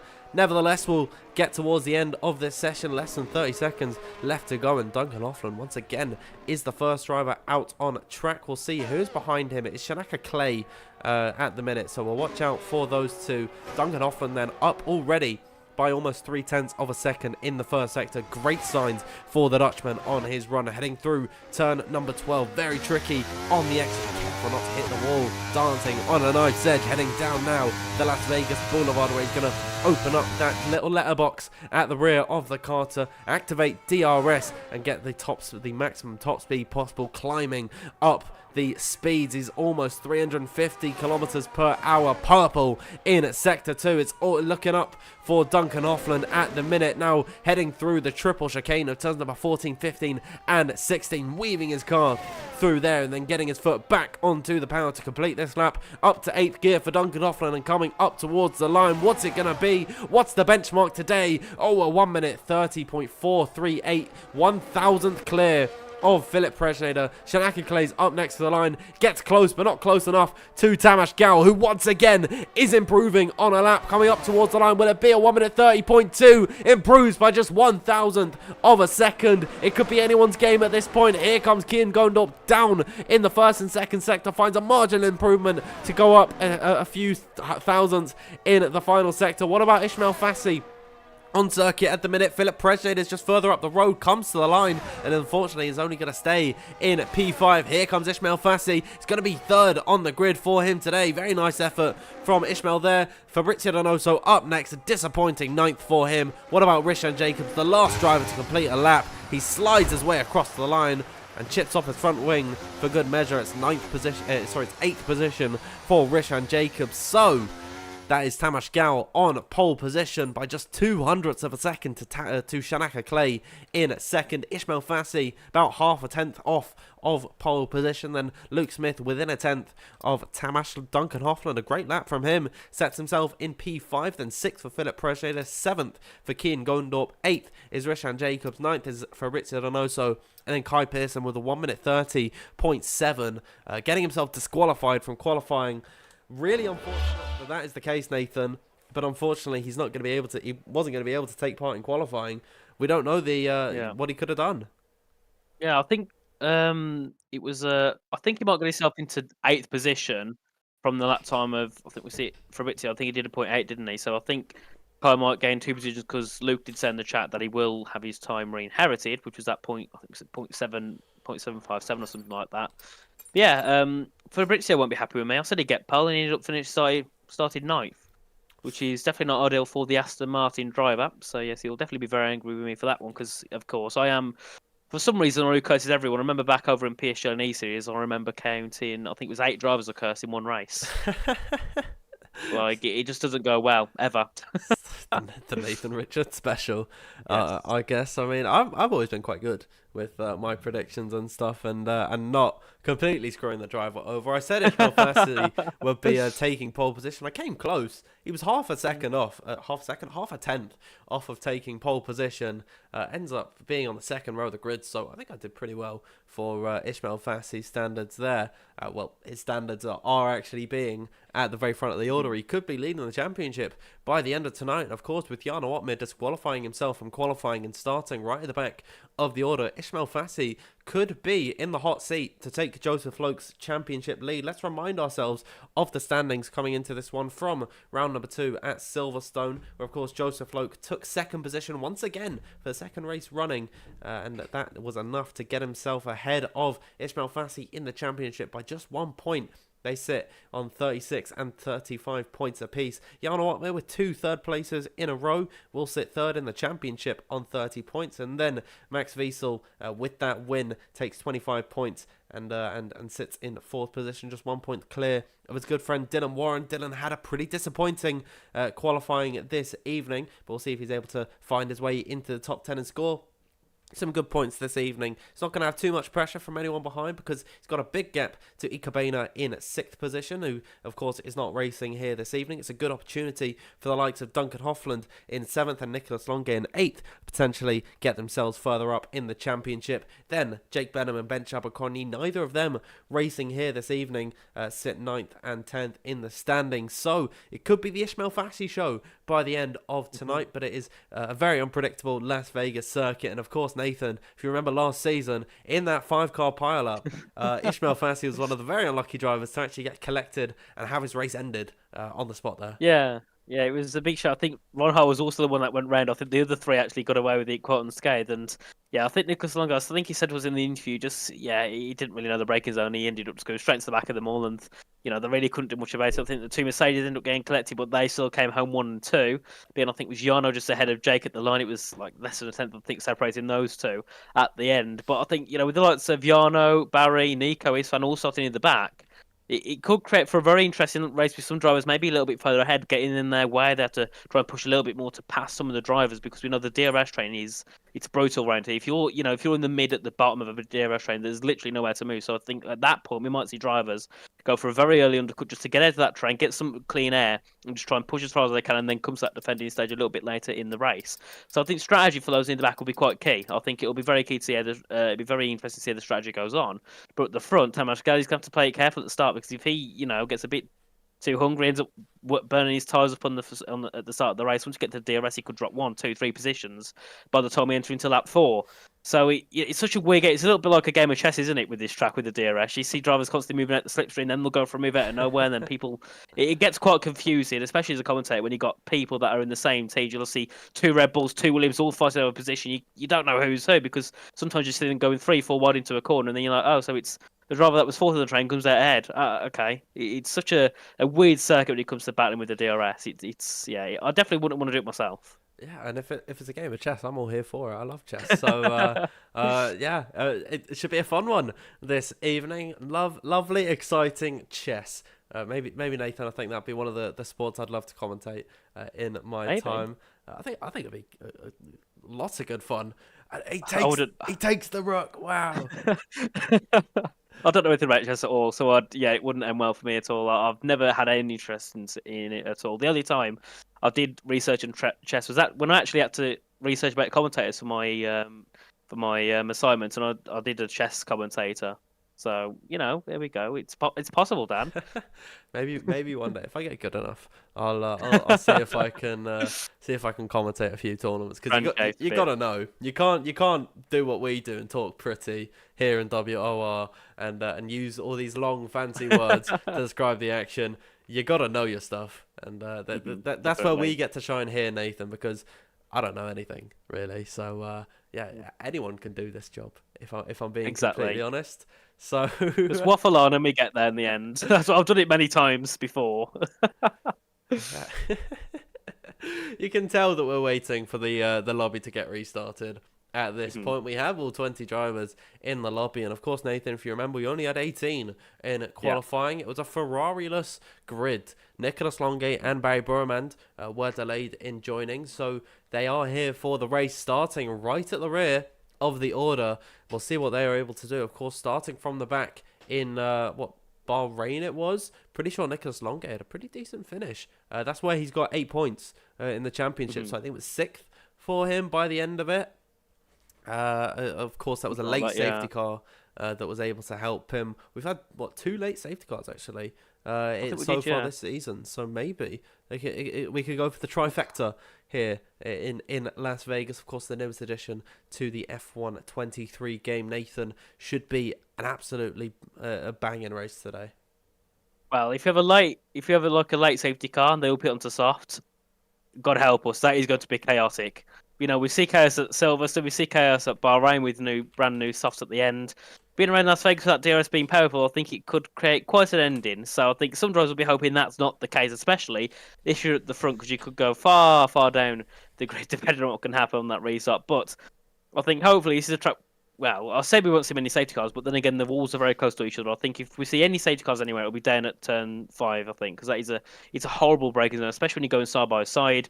Someone is always going to end up in that wall, or at least getting a bit of damage off the wall, because it's a horrible corner, and for some reason people still like to send up the inside there. Don't know why. It never ends well. That big accident, I think it was turn number 12 that happened, or somewhere. No, I think it was at the end of the first sector actually. In turn number 9 is where that contact happened. Pretty sure we only got a VSC for that. I don't remember a safety car coming out for last season. When it was that massive pile up which took out both Ishmael Fassi and Thomas Ronhar. I'm pretty sure we only had a VSC for that. So even though 2 drivers were completely out of the race and on circuit, so gotta love the Codemasters logic here this evening. I'm seeing a question from Naruto in the chat. He's asking when does the race start? We are starting very soon. We're almost here. We're almost getting ready to start. We're just waiting for who's the lobby host today. It's Dylan Warren, who's actually just readied up on my side of things. So we should be able to get into this 25 lap race very soon. Of course, Tamas Gal starting on pole position. Some of the biggest names in WOI history, like Jarno Otmir, Nicholas Longay, Barry Burmand, all starting right from the back of the order. Nathan, should be an incredible one today. It will. I'm very excited. I think this could probably be race of the season. I know we're only at round 3, but the entertainment it delivers is great. I think it's one of the most entertaining tracks, along with lots of Bahrain. It's beautiful to see the race in here, and also it's generally quite clean with it being such a tight track. We go to Saudi Arabia, however, at Jeddah, it's always a bit of a different story. So I think we're in for a decent race. Obviously, not last lap, but late safety cars are always a possibility. I think there's more likely that we'll see a first lap safety car because of how close it is, and people going side by side out at turn 4. We'll have 3 or 4 sets of cars going side by side. It might not end the best, depending obviously on what tyre they're on. Because if you're on a set of softs and the other driver's on a set of hards, sometimes you might not get the braking zone just correctly because obviously that difference in grip and difference in tyre. But I believe we are actually heading into the race now. 25 laps of Las Vegas. I think, yes, I'm very excited. I hope everyone in the chat as well is very excited for tonight's race. Yeah, absolutely. We've just got confirmation from WOR in the live chat saying that we are readying up now, and I can see on my screen we're loading in to the lobby now. So once we get trackside, I'll bring us over, and then we could do that very awkward period, Nathan, where we just get to talk over everything. I'd see in the pre-lobby, in the pre-loading section, we actually do get a countdown, but for some reason when we're in the trackside like we are now, we don't get this. We don't get this. Any of this on our screen. So we're just gonna have to guess when we're getting going today. As usual, it's quite annoying, isn't it? Especially when there was one on last game. Why did they have to remove that one feature we wanted? No idea. No idea why they did that, but it's very funny that that is the case. Nevertheless, we will talk until the race starts here. Tamas Gal on pole position, and one thing that's very interesting about this circuit is you can actually see on the left hand side of your screen cars bending round that final corner. One very interesting feature of this circuit is that the grid actually curves around the final corner at turn at number 17, just to make this Las Vegas circuit that little bit more unique. But we'll see heading into this one what is going to happen today. Nathan, who's your top three? It's a bit abrupt. I don't know. Tamas Gal, for a bit, I don't know. So Jan Otmere. There we are. It was a bit quick, Dan. You got me on the spot there. Yeah, well, that's the way I like it. I like to catch everyone out. Let me know in the live chat, everyone, as well, who you are going for to win this race. Of course, 20 incredibly talented drivers on this grid. It could be any one of them with how unpredictable rounds number 1 and 2 were. Of course, Ismail Fassi and Max Wiesel taking victory in those ones. Jan Ortmir still yet to capture a win this season. Same goes for Nicolas Longe and Barry Burmad as well. Will tonight be one of their nights? We'll have to wait and see, as we're just waiting for everyone to get their all their setups sorted, their strategies worked out. It'll be very interesting to see what tire everyone is going on as well to start this race. We've just peaked over 1,000 people watching here for this race start. 5 red lights here in Las Vegas, and we are underway. A very swift start from Tamas Gal heading in towards turn number 1 ahead of Shanaka Clay, who's going to get the launch and get up the inside into that first corner. 3 wide for second position at the moment. It's Luke Smith on the inside and getting through. It's been a horrid start for Tamas Gal, losing now 3 places. Ismail Fassi going to be challenging for second position ahead of Luke Smith off the exit of turn number 4, and in towards turn number 5 they go. Shanaka Clay with a fantastic getaway in this race. He will lead them all in towards the end of the first sector. What a poor start for Tamas Gal, who's continuing to slip down the order. Yeah, tap the back of Luke Smith in towards turn 5, but then put him under more pressure. Then we have Rishan Jacobs up the inside of the Haas as they come through towards turn 7 and 8. Rishan just couldn't get himself through for there. Duncan Hoffland being caught up with Rishan at the outside of turn 9. Luckily, they both make it through unscathed. Then we've got Kai Pearson fighting the King Gondel for P8 and 9. They're going to go side by side in towards turns number 12. And look at that gap already between the top 2 and 3. It's already a second between Ismail Fassi and Luke Smith. What a great start from the top 2, but still side by side. Kai Pearson up the inside at turn 12 with Kian Gondel. Luckily, both of them missing the wall on the exit at turn 12 as they head down towards turn 14. But a very chaotic start. Duncan Hoffland also trying to make a move on Rishan Jacobs, but a bit more straight line speed for McLaren. Keeps himself ahead for now as they head in towards that breaker zone. You can see Luke Smith being forced to use about 50% of his battery, about 40% of his battery on the first lap as they head down in towards turn 14. And Ismail Fassi also trying to look for the lead from Shanaka Clay. Ismail Fassi is all over the rear of Shanaka Clay. They're still swapping and changing positions further back down the order. Istvan Pookie is through on Alvaro Caraton, and Daniel Shelton still scrapping it out with the Spaniard. Here comes Nicolas Longe trying to make up for starting right at the back of the order. He's through on Daniel Shelton, who's going to continue to sink down the order at the mercy of these soft runners. A beautiful special Ferrari livery on display here this evening. Look at them piling through the first sector. Alvaro Caraton has lost out to both Ferraris as well. To be expected early on, of course. Let's have a look further up the order, though. Duncan Hoffland is up the inside of Rishan Jacobs. That's about a half a lap in the making. It seems like everything has calmed down ever so slightly at the beginning of this race, but I think the big story, Nathan, has got to be Tamas Gal starting on pole position. He's lost everything. He's down to 5th now. He completely fumbled, didn't he, when he went into turn 1? But I think the issue that creates was then you start to lose confidence. You start to push a bit too much, and that's when he's losing the position to Philip Preschneider also. Nearly losing the position to Duncan Hoffland while he was right behind him in towards turn 5. So a big shame for our pole sitter, but also great for Shanaka Clay, who takes the lead of the race. But I think Ishmael Fassi is probably in the best position. Luke Smith now looking to try and make a move there on Fassi down towards turn 13. I think there's a bit of DRS chicken through there, because they both lifted off, and in the end, Ishmael Fassi does keep that P2 position. But they've now got a 1 second gap to Shanaka Clay at the front, and hopefully for those guys that can try and push a bit more towards the braking zone. But that's the issue you have sometimes as well. Once you pull that 1 second gap, you can easily get back into it because you can just use all that battery and catch up easily. So that's the only issue that Shanaka Clay has at the moment, as we have Jan Halliday from Nicholas Longay in towards turn number 14. I thought for 1 minute then Nicholas Longay went into the wall because he went a little bit deep in towards the corner. Then the camera cut off, as yet again we got very poor camera angles on this F1 23 game, as Barry Burman now passed Jan Halliday. Isvan Puki now passed Kian, puts himself into that top 10, and still likes to go on me being stuck down at the bottom, obviously choosing to go on those harder compensator tyres. Can't really make any moves in this race. He's 6 tenths back from Daniel Kjelton, who's also had a poor start. I believe Daniel starting in around 11th and 12th. He's now down to P17. Yeah, all of the Ferrari runners are on a set of soft compounder tyres. I know that Daniel Shelton caught up with Alvaro Carreton at one point, and they were fighting for a decent chunk of time in that first lap. I think that's what cost them a lot of time. They both lost positions to Isvan Puki and Nicholas Longay. Then the likes of Jan Halliday and Dylan Warren were able to sneak through, so both of them sort of sacrificed a lot of time scrapping it out very early on. And all the Ferrari drivers, including Isvan Puki as well, making those soft work very early on. Let's have a look at the positions gained on your screen. You can see Isvan Puki up 8 positions at the beginning of this race. Nicholas Longay is up 5, and then Barry Borman is up 6. Jana Otmir has also gained 2 places in this Grand Prix. The biggest losers at the minute are Daniel Shelton, Paul Eckelmeyer and Alvaro Carreton, as well as Tamas Gal at the front of the order. But everything should be changing now with the DRS now enabled. Heading down the Las Vegas Boulevard, that is where we're going to see the biggest gains possible. But everyone's backing out. They don't want to go for these moves early because you can't win the race on lap number 3, but you certainly can lose it at this point. So they're all going to just sit in the DRS of one another. We'll see if anyone is able to actually try and go for a move at some point.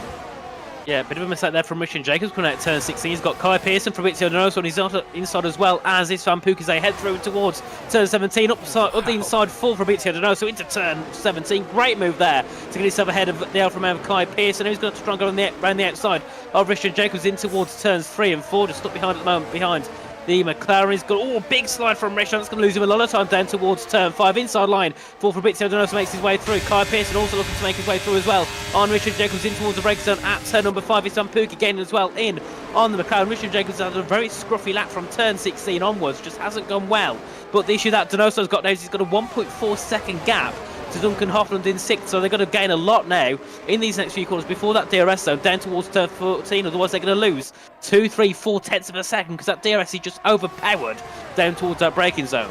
Yeah, I mean, if Fabrizio Donoso doesn't get within that 1 second window of his teammate, he's got no chance of keeping Kai Pearson, Rishan Jacobs and Isvan Puki in behind. Isvan Puki and Nicholas Longay as well. They want to make these moves as early as they can because they're on that set of the softs.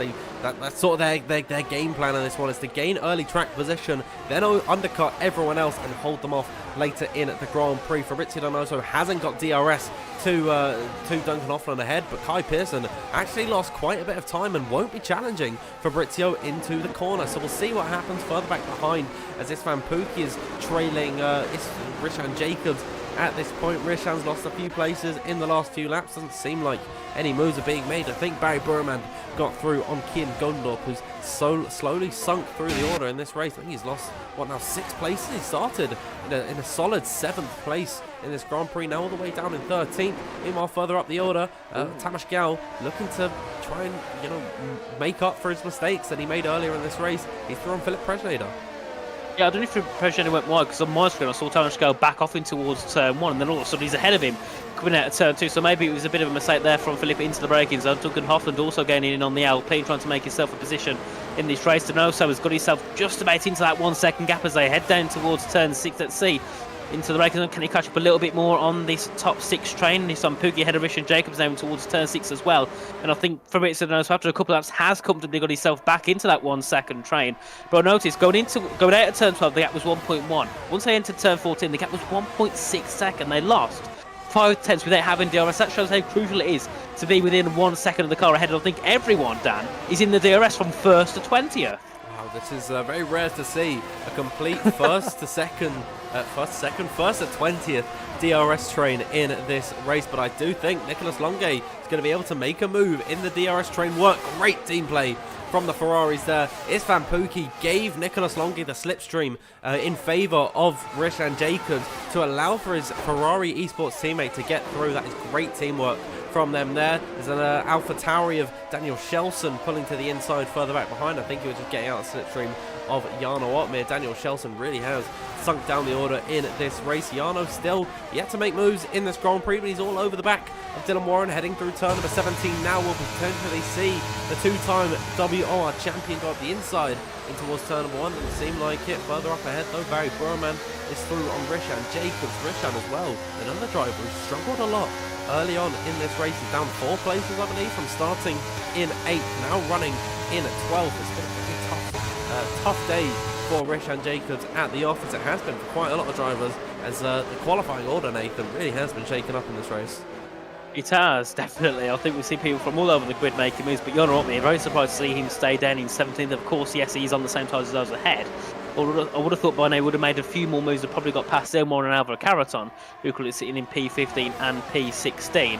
But yeah, those soft tyres working brilliantly for the Ferrari team. Obviously, they started, I think, 17th, 18th and 19th. They're now sitting 9th, 10th and 11th. So looking for some decent points in this race, but the only issue they will have is the tyres. They will have to pit a lot earlier than these, so they'll be on a lot older tyres when the others will be on a lot newer tyres. So that's the only issue they will have to face later in this race. But they took these soft 5 laps, they'll probably go quite a few more, maybe about 10 laps before they head on to a new set of tyres. We can see Nicolas Longuet gaining on his teammates as Ismail Fassi takes the lead down in towards turn number 14. Luke Smith takes second from Shanaka Claire. They're going to fight in towards the red zone at turn 14. Luke Smith looking for a bit of a dummy move up the inside there on the back of Ismail Fassi. Luckily not coming to contact, but great move there from Luke Smith. Now puts himself in the best position, obviously beating that DRS, being second in the rain. He can kind of control what Ismail Fassi does. Tamash Gal also looking to try and gain in as they head in towards turn 1. Do we see any more moves? Does Luke Smith try and take the lead? No. Sits back for now, but he was very close into break zone yet again, nearly hitting the back of Ismail Fassi. Yeah, I mean, in towards turn number 14 there, Luke Smith almost squaring to the back of Ismail Fassi there. Luckily, didn't end in tears. Tamash Gal is now back into this fight, and he's all over the rear of Shanaka Clay, pulling to the inside in towards turn number 5. Being in the DRS train, it makes it very difficult to make these moves stick, but he goes very deep on the brakes, down the inside. That's a big mistake there from Tamash Gal. Contact with himself and Shanaka Clay, both of them into the wall. We have terrible camera angles. I'm not too sure what happened there. Shanaka Clay still on the inside of the Hungarian, who went up the inside completely, locked the tyres, and that is a big error from him there. He sacrificed now 2 places for Shanaka Clay and himself. Philip Presnader and Duncan Hoffman, both of them got through.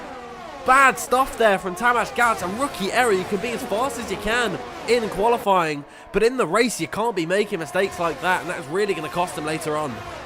Definitely, I think what happened was, as they went down in towards the corner, Tamash Gal said that inside line pushed Shanaka very close to the wall. Shanaka then was stuck between the car and the wall, and Tamash Gal was pretty much on his side, being pushed through. That allowed then a few cars through as Luke Smith takes the lead from Ismail Fassi.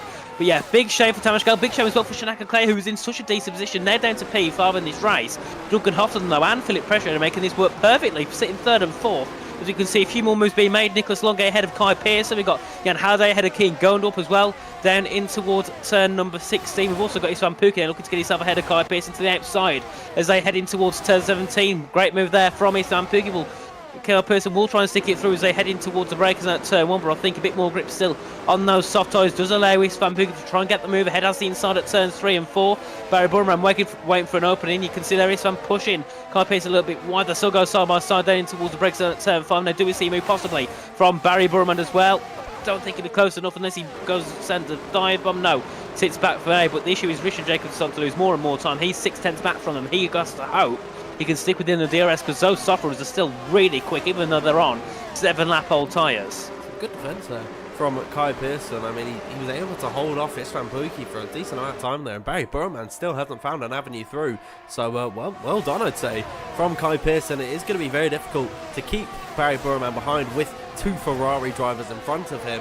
They're going to be doing everything they can to allow for Barry Burman to get through. Of course, the team play is just something you can't avoid at this level of the game. So really great stuff, I'd say, from Kai Pearson. I don't know how long it is going to be lived, but we'll have to wait and see, as now Philip Prejedo could be looking to make it an Alpine 1 and 2 because he's all over the rear of Ismail Fassi for second position at the minute. Ismail is pulling to the inside of Luke Smith, though, and will go up the inside and reclaim the lead of this Grand Prix. Philip Prejedo happy to sit in third at the minute behind his teammate now. It's been a great day at the office for Alpine. Let's see their position gain. Luke Smith up 2 spots, Philip Prejedo up 3. Of course, that is in part caused by Tamas Gal and his antics with Shanaka Clay. Here comes Luke Smith back around the outside now, potentially of Ismail Fassi. It's actually Philip Prejedo going up the inside of his teammate, potentially now of Ismail Fassi, in towards turn number 5, I would think. For now, though, Ismail is going to do a solid enough job and keep the lead of this race. But Alpine,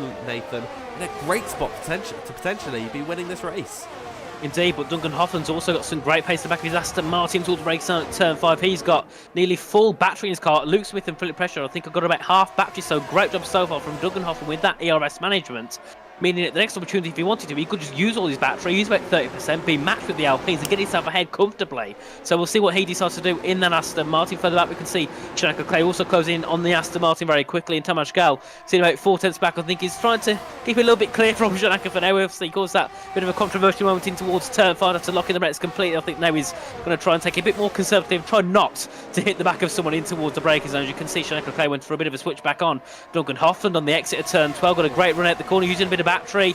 Someone also gets himself ahead of Tamas Gal to demote. Tamas now down to 7th, and Nicholas Longay also looking to make himself ahead of the Haas as they head down towards turn 14. This could get quite snappy as Philip Prejedo takes the lead of the race, but still Donoso blocking Tamas Gal. That allows Nicholas Longay to try and go through. They're going to go 3 wide in towards the brakes at turn number 14. Who will make it through ahead? I think it might be Donoso, but Tamas Gal will still try and fight with Nicholas Longay on the exit, and then that'll be close. Tamas has to lift off. That allows this one Pookie to get a great run, and now Tamas Gal, the person who started on pole, down to possibly 9th position, but still at this point it's Tamas Gal's pushing. It's on Pookie to the pit lane as they head through the final corner down towards turn 1, and I think that will be the move for Pookie into the braking zone. Later braking for Tamas Gal, they'll go round the outside, a little bit less grip on the outside line, and I think he's still got that position ahead. Great defence, but that could have ended in a very controversial manner. 2 Hungarian drivers doing battle heading in towards turn number 17. Tamas Gal really pushing the limits of Istvan Pookie. Pookie is definitely going to be feeling very frustrated in behind the CAS car at the moment. Barry Burman as well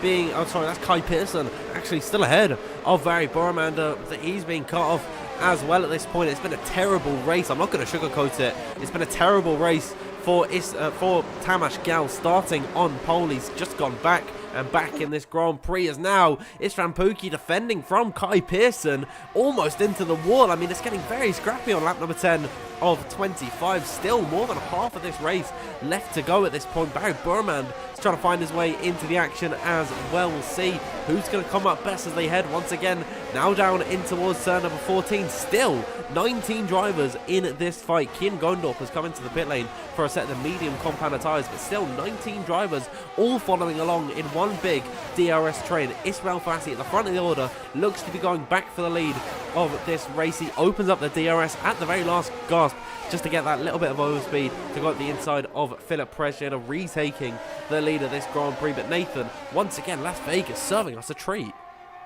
They are, definitely. It's a really good race. And we can see Shanaka Clay try and take 4th away from Duncan Hoffman round the outside at turn 17.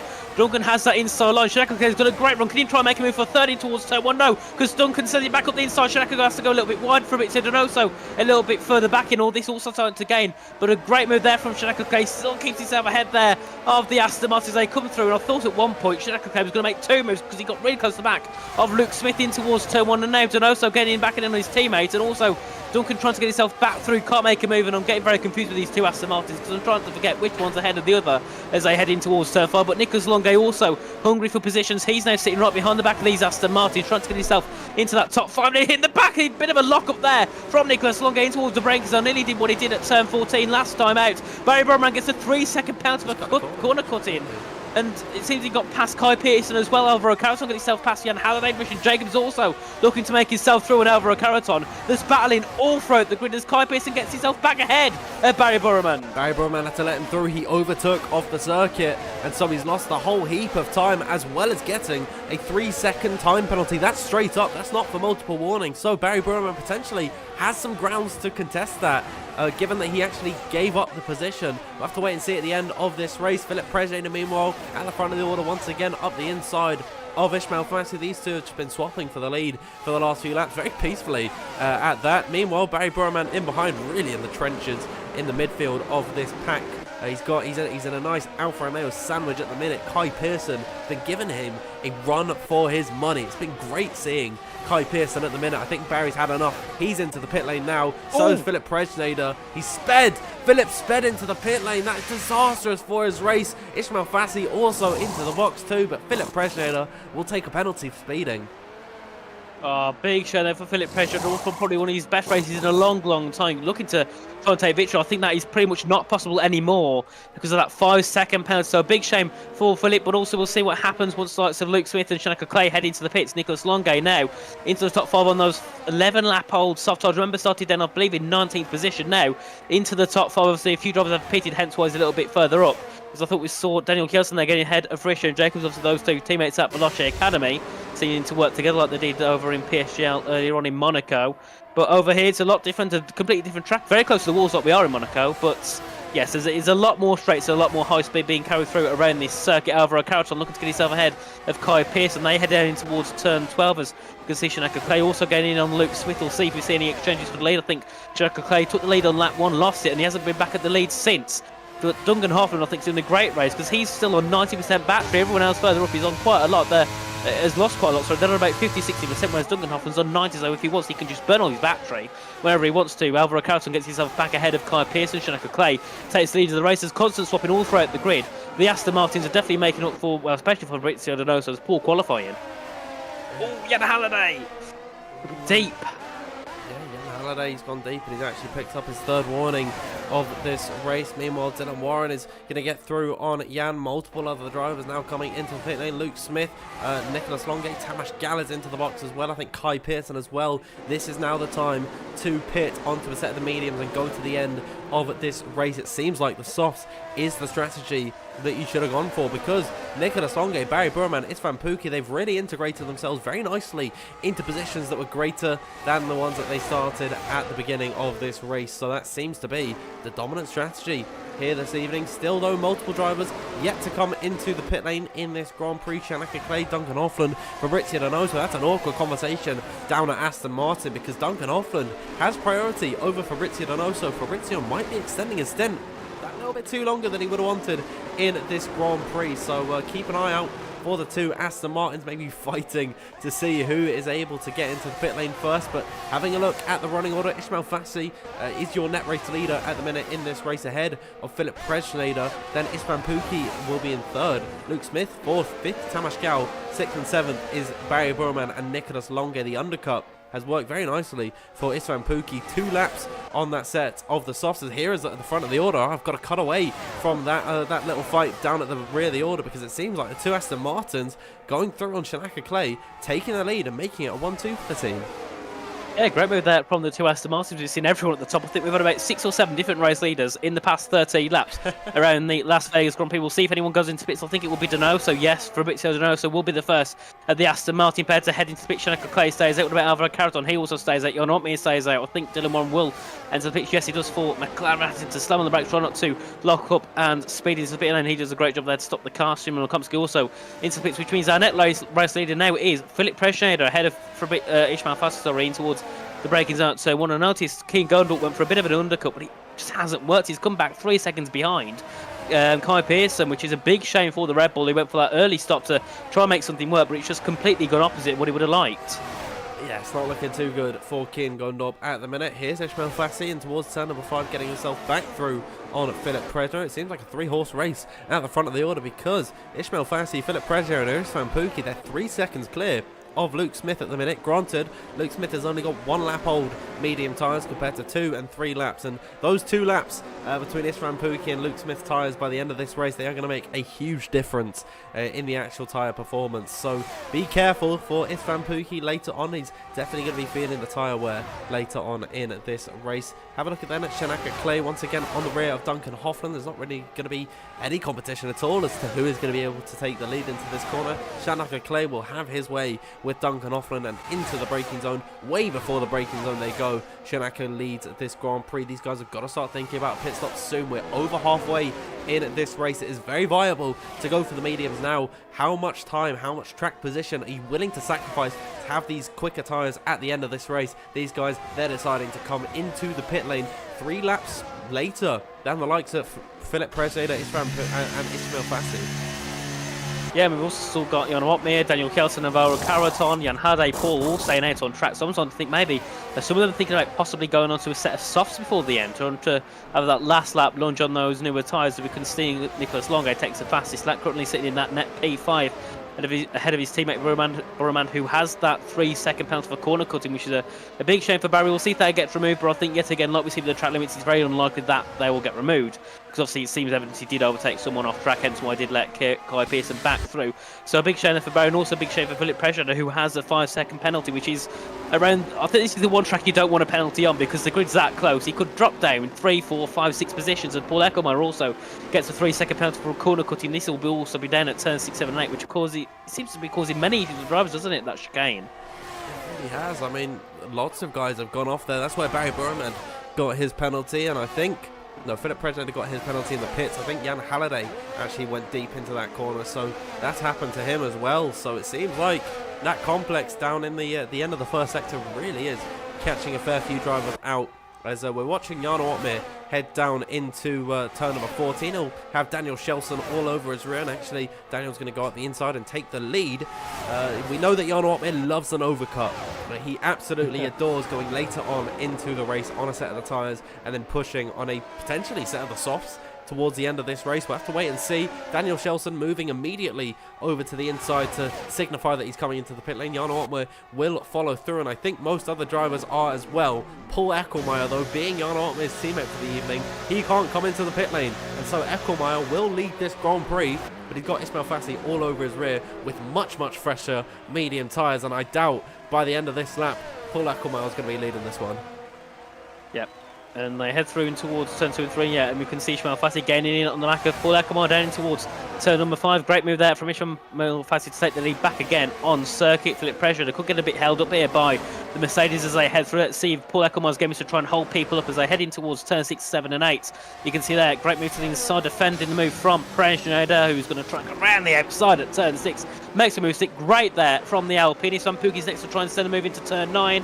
Defence there from Eckelmeyer as they come through, and then we can still see Isfan Pookie just send him in the wall. No, thank you on that move. Goodbye from Isfan Pookie. Then we've got Nicholas Longo, who's still 2 seconds back, so we'll see if he will gain into Paul Eckelmeyer in time. But now that gap between Ismail Fassi and Philip Preseda is over a second, and it crucially, well, it goes back down, but it goes back over. It'll be constantly being above and below that 1 second gap. But if Ismail Fassi can make this work, he could be in such a good position in this race. Because remember, Phillips also got that penalty, meaning technically the gap to the lead, or second, is 2 seconds, because Isfan Pookie will be in at second place. That was great stuff from Isfan Pookie. I made a little reaction to that move there. I mean, it was really nice stuff going up the inside in a very daring place on Paul Eckelmeyer. Eckelmeyer did his best actually to hold up Philip Preseda. He's done a pretty good job of it. Jarno Otmir, of course, is all the way down in 16th position, but he has 6 lap fresher tyres than Kian Gondorp, and then 2 to 3 laps to most other drivers closer to him. Then at the front of the order is when it gets big. 5 laps to Philip Preseda and Isfan Pookie. 4 laps. Luke Smith! He's round. Contact with Barry Burman at the inside at turn 4. Oh, and he has wing damage. Luke Smith has wing damage there. He's been able to keep the car rolling, and it's going to continue along in this race. But what a shame. That's heartbreaking. Yeah, it is, because Luke Smith was in such a good position. He could have been winning this race with his teammate Philip Preseda this evening. That's such a shame for him. I think it was a little bit too greedy in towards turn 3-4. Had that inside line, but he just tapped the wall on the entry. I think he also then bounced a little bit off Barry's car, and the car just went around. There was nothing he could do to save it. Big shame for Luke Smith. Big shame for Alpine. They was looking at one point, possibly going for 1-2, 1-3 maybe. They've got a 5-second multi for Philip Pressure. Then we got Luke Smith down to 17th with the broken front wing. Pretty much big shame for the drivers at Alpine. But Tamas Gal is now probably the Alpine in the best position. He's got it sitting in P6, obviously part of race coach himself. Starting on pole. Poor race for him as well. It's just not going well at all. This time Pookie takes second ahead of Pressure in towards turn 14. And do we see that gap come down to less than a second between the top two? It's the braking zone. Is it enough? No, just not quite. 1.2 seconds separating Ismail Fassi and Isfan Pookie. The more that gap stays over a second, the more time Ismail Fassi has to keep that lead comfortably. But you can see a bit of battery being used, a bit more top speed for Isfan Pookie as they heading towards turn 1. And I think that 1 second gap might have been broken there by the Ferrari in an AlphaTauri. As we can see, Nicholas Longgate trying to go in closer to his teammate Barry Burman, who I believe took that position to put himself into 4th. And the question is, they've got 7 laps to go. Are they going to catch the top 3 in time? I don't know. I don't know if they can. Luke Smith retires in the pit lane there. We also saw Jan Halliday actually retire last lap when Luke Smith was spun around. So in the span of just 1 lap, we've seen now Luke Smith and Jan Halliday both retire from this race. Real heartbreak for Luke Smith. It wasn't the best Grand Prix for Jan Halliday, but it's a shame to see it end early. But yeah, I don't think the Ferraris are actually going to catch it. Nicholas Longgate definitely has the best chance of doing so, given that he's got slightly fresher tyres than Ismail Fassi, Isfan Pookie and Philip Prejnader, but it might be a 3-horse race to the end of it. Ismail Fassi and Isfan Pookie, neither of them have any penalties either. Philip Prejnader, don't forget, he's got that 5-second time penalty for speeding in the pit lane. If a late safety car comes out, he can't pit, because he's going to have to serve that in the pit lane, and there's no chance of him getting it removed by the end of this race. So Philip Prejnader, normally it's quite clear-cut when it comes to speeding penalties, and I don't know if he's going to be able to get that one removed. All he can do is try and fight as much as he can and, not lose any time to the guys behind him. So we'll see what happens towards the back end of this Grand Prix on lap number 18, coming up towards lap 19 of 25. Here is Isfan Pookie now on the back of Ismail Fassi in towards turn number 17. They go. Look at that, 3 cars within a tenth of each other in towards that first corner. Who's going to go up the inside? Doesn't seem like anyone for the time being. Ismail Fassi will remain in the lead. Isfan Pookie in second. Third sits Philip Prejnader, and all this fighting actually, Nathan, is going to allow for Barry Burman and Nicholas Longgate to potentially bridge that gap. Willing, it'll close him in. The issue as well that Duncan Hoffman's got is he's 2 seconds back, so he can't really follow this train through. He was in a great position earlier on, but that undercut seems to not have worked. The overcut seems to be a lot more clear on this track, which I think we all know, but it seems that those undercut just hasn't worked. Lots of King Gondor when really in the pits, we should have really got a decent gap to those ahead, but unfortunately he ended up staying near the back. Duncan Hoffman went for an undercut. He's now 1.3 seconds back from his teammate, which, at one point he was pretty much at the lead running pack of the race. He's now under pressure from possibly losing that DRS. So big shame for many drivers who tried those different strategies, but Ferrari, yet again, on point with strategy. They started 17th, 18th, 19th, and now sitting 2nd, 4th and 5th. This one, Pookie, could pretty much do what Ismail Fassi did. Bahrain 15th to 1st for Ismail Fassi. At the moment it's looking like it's going to be 18th to 2nd or possibly 18th to 1st for Isfan Pookie. So yet again, some drivers will start thinking, right, we might start at the back, we can make the race run a little bit better. I just think the softs are the way to go. Don't overthink these type of things. If a tyre can make it that length in a Grand Prix, then why not go for it?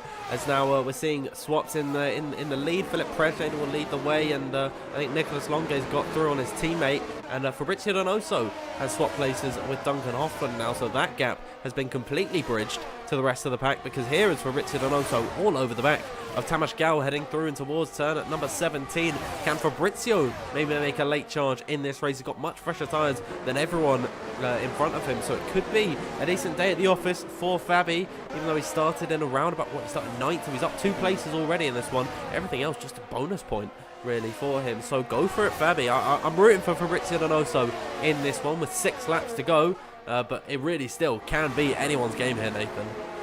Can, but then you've also got likes of Duncan Hoffman and Shanaka Clay, who are also on 5-lap tyres, so they're now on the best tyres in the grid, apart from likes of Yano and Daniel. But I think at the end, in the next 5 laps, we'll probably have a train of, we've got the train to the top 9 at the moment. We could possibly even end up seeing a train all the way down to 15th, because Kai Pearson and Dylan Moore are slowly gaining into that battle. With everyone battling ahead, they could easily gain that gap to just under a second. Look at that gap now between Nicholas Longgate and Barry Burman to the top 3.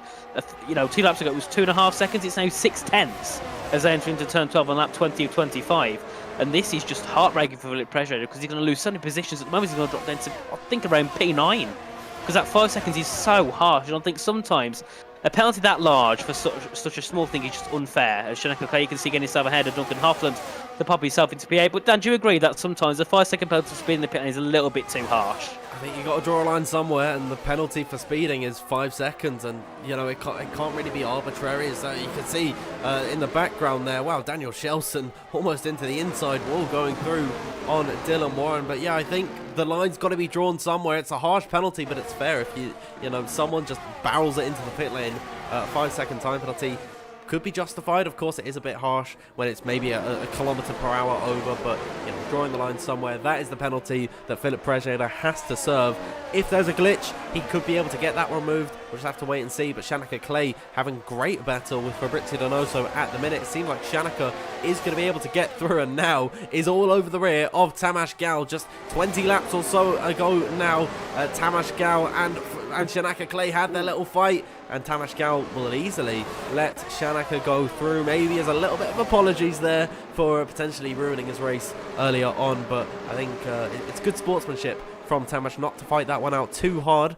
We'll see what happens then for the rest of this race. Yep. Just a Jarno check at the minute. He's into the top 10, Nathan. 2.7 seconds back from Duncan Hoffland. It's doable for Jarno.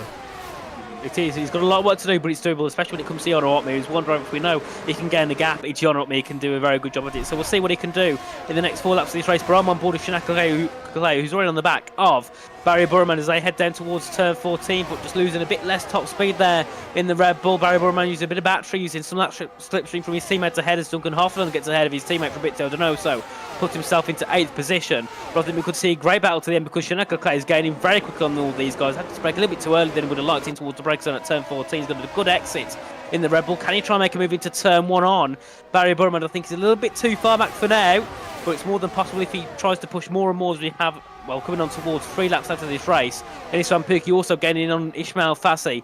Even though Philip's got that penalty, they still want to get that win on track because you never know if that penalty can be removed. It's unlikely, but it can always happen.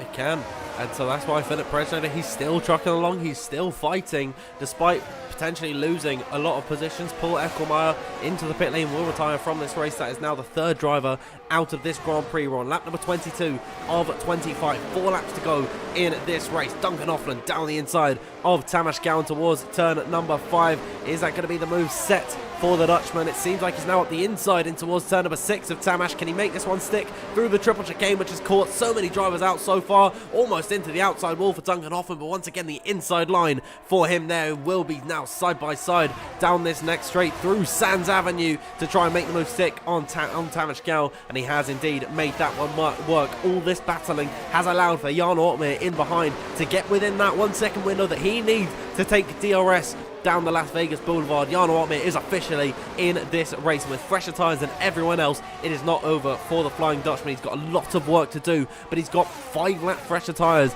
than the likes of this Van Persie, 4 lap fresher tyres than Philip, Ismail and Barry. So it is possible for the Dutchman to get himself up the order. For Ismail Fassi once again will lead this Grand Prix ahead of Van Persie, but Nathan, we're coming up to 3 to go. It's going to get intense here. We can see Fabrizio Donoso gets a 3-second pounce for multiple warnings for track limits. Nicholas Longue now looking to get himself ahead of Philip Prejeda in towards turn 17. They go then in towards turn 1. Do we see an inside move from the Ferrari in towards the braking zone? No moves being made there. Donoso's getting in on Tamas Gal. Can he try and make a move at the inside? No, he can't either. He's still stuck behind. But Jarno Opme, he's got about 9/10 now to the back of this top 9 train. Can he get himself to within a second for DRS down at turn 14? I think he has got himself comfortably within a second of these guys ahead, and we'll see if he can make any moves in this race. Shanaka Clay gaining in on Barry Burman up the inside in towards turn 5. He sends the move on the Ferrari. Barry Burman defends it perfectly as they come through in towards turn 6. Inside line for the Ferrari. Can Shanaka go for a bit of a switch back? No, he can't. Still stuck behind the back of the Ferrari, making a bit of contact in towards the braking zone. A little bit too late on the brakes on the back of Barry Burman as they come through in towards turns number 9. And you can see at the moment Shanaka Clay is keen to get through. He's got better tyres, but he just can't find a move because the DRS is just really hindering him at this point. You can see Jarno Opme also right on the back of Donoso already as they head down in towards turn 12. We could see possible few moves here from Jarno, and with this gap being so close to the field, he could gained 3 positions due to penalties, putting him in P7 possibly. How will this race pan out? We've got 2 laps to go this time by Ismail Fassi, still leading ahead of Istvan Pukki. Philip Presneder in the fight as well. Nicholas Longe could potentially be taking the win from all the way down, in 17th on the grid. Barry Burman is also up from 19th on the grid. It's been a great race from the Ferraris today, as now Istvan Pukki defending the inside from Philip Presneder. Nicholas Longe looking to go through. Philip's around. No, Istvan's around. What's happened there? Istvan Pukki goes for a spin. All of a sudden, Philip Presneder now losing a number of positions. Both of the Ferraris are through. Someone's coming to the pits. That's Shanaka Clay with wing damage, I think, indeed. No, he's going to stay out. Shanaka Clay, his race going from bad to worse. It was looking so good at the beginning. What's going on at this point in the race? Ismail Fassi now 2.2 seconds clear. Istvan Pukki. Donoso's got... Okay, yeah, Fabrizio Donoso, something's happened with him. He's got no front wing. What's happened there? But Fabrizio Donoso deciding to stay out. His day is completely in ruins now. Ismail Fassi's 2 seconds clear of everyone. And what could have happened if Ismail Fassi wasn't 2.0? Oh, and that's Presneder around! Duncan Hoffman hit the back of him, damage for Duncan as well. Jan Uppbeat gets a 3-second motor for corner cut. I believe that will be rude because he had to take avoiding action. But what is happening now? Jan Uppbeat into 4th. A lap ago, it was in 10th. All this damage and people crashing has caused so many positions here for the Flying Dutchman to now put himself into potential for a podium. Obviously, depending if that penalty gets removed. Duncan Hoffman now on the back of Jan Uppbeat as they head down. He's got damage on that front wing. I believe that's a hitting pressure who just locked the rears in towards turn 6. Tamas Gal also looking to make more positions. He's going to be looking for a net P4 due to penalties. But what has this race been? Honestly, the last 2 laps have just gone wild. Dylan Warren gets himself into 8th. Duncan Hoffman takes 4th away from Jan Uppbeat into the ranking zone at number 14. But I don't think we'll see anything happen. The Ferraris looking to start from 17th and 18th to 2nd and 3rd. I've just looked at Fabrizio Donoso's top speed. He has no front wing, of course. He's gone 365 kilometers per hour down that straight with no downforce whatsoever. That's incredible. Around a circuit like this, it's honestly not too bad for him, and he's still going.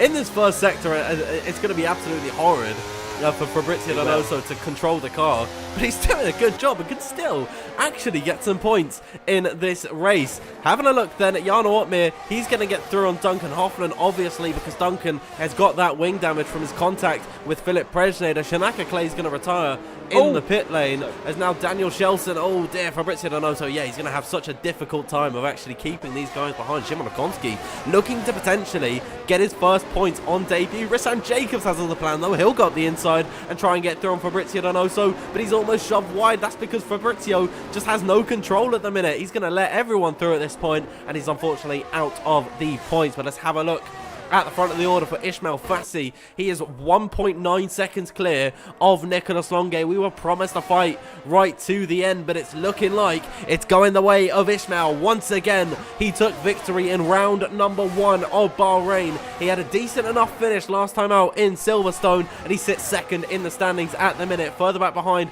Barry Brewerman is going to get through on Nicholas Longe. The penalty for Barry is not really going to mean anything for the position in this race. Nico will still finish ahead of his teammate, but neither of them are going to get through on Ismail Fassi as he heads now through the final corner. Ismail Fassi, 2 wins in 3 races for him. He'll come across the line to take victory in Las Vegas. The Ferraris make it a double podium, but with the penalty applied, Duncan Hoffman ends up in 3rd. Barry Burman will come home in 4th, 5th for Tamas Gal, 6th for Daniel Shelson, 7th is Warren, 8th is Jan Ortmir, Shimon Okomsky in 9th. Rounding out the top 10 is Rishan Jacobs. What happened to Kai Pearson? I'm not too sure. He's retired somehow.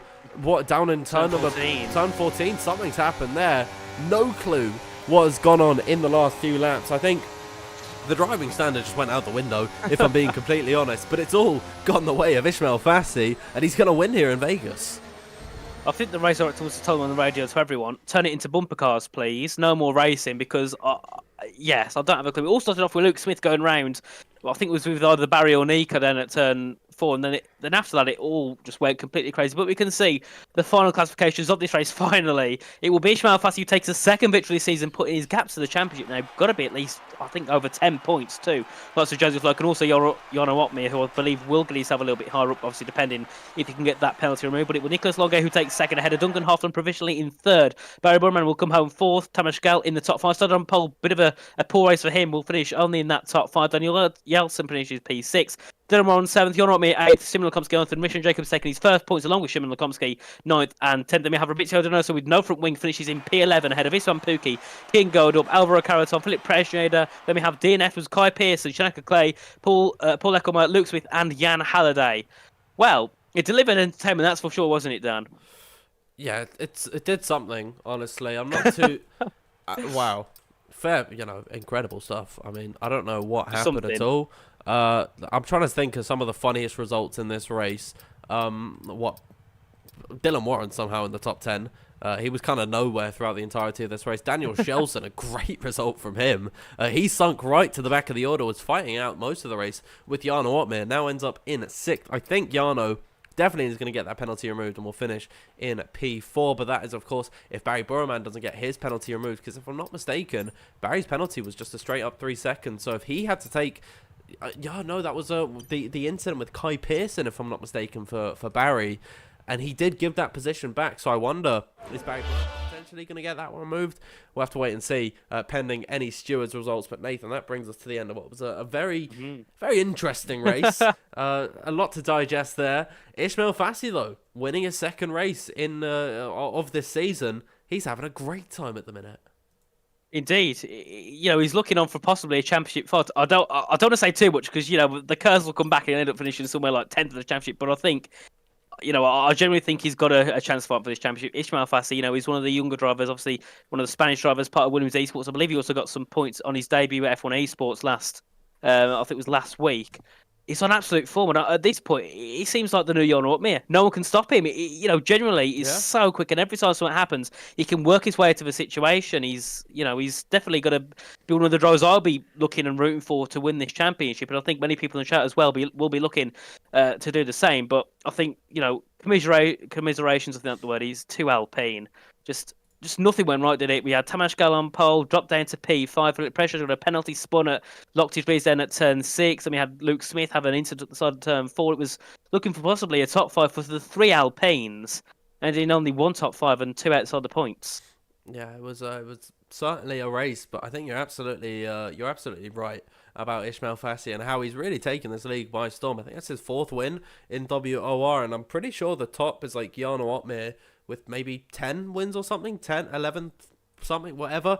Ismail Fassi's climbing up the rankings. He's almost on the cusp of being a top 5 driver in PC Tier 1 all time.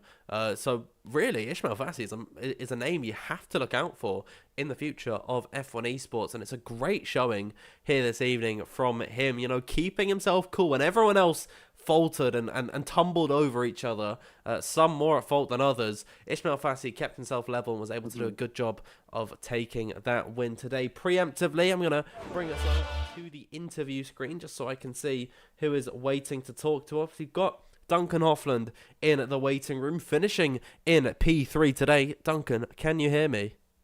I can hear you, Dan. All right, so coming into this one, let's talk about your qualifying. I'm just going to bring up the result now. How do you feel from your point of view that went? I was quite surprised qualifying in Q1. I was somewhere in the top 3, so I was happy with that. Then Q2, I made a big mistake in Sector 2, but still got through, so that was nice. And then Q3, yeah, I mean, all right, a decent lap, could have been better, but at the end brought me on P5, so not too much to complain about. Yeah, and of course, heading into this race, it was pandemonium throughout, and a lot of the time you were fighting with your teammate, actually, Fabrizio Donoso. Was there a bit of team play there going on between you two?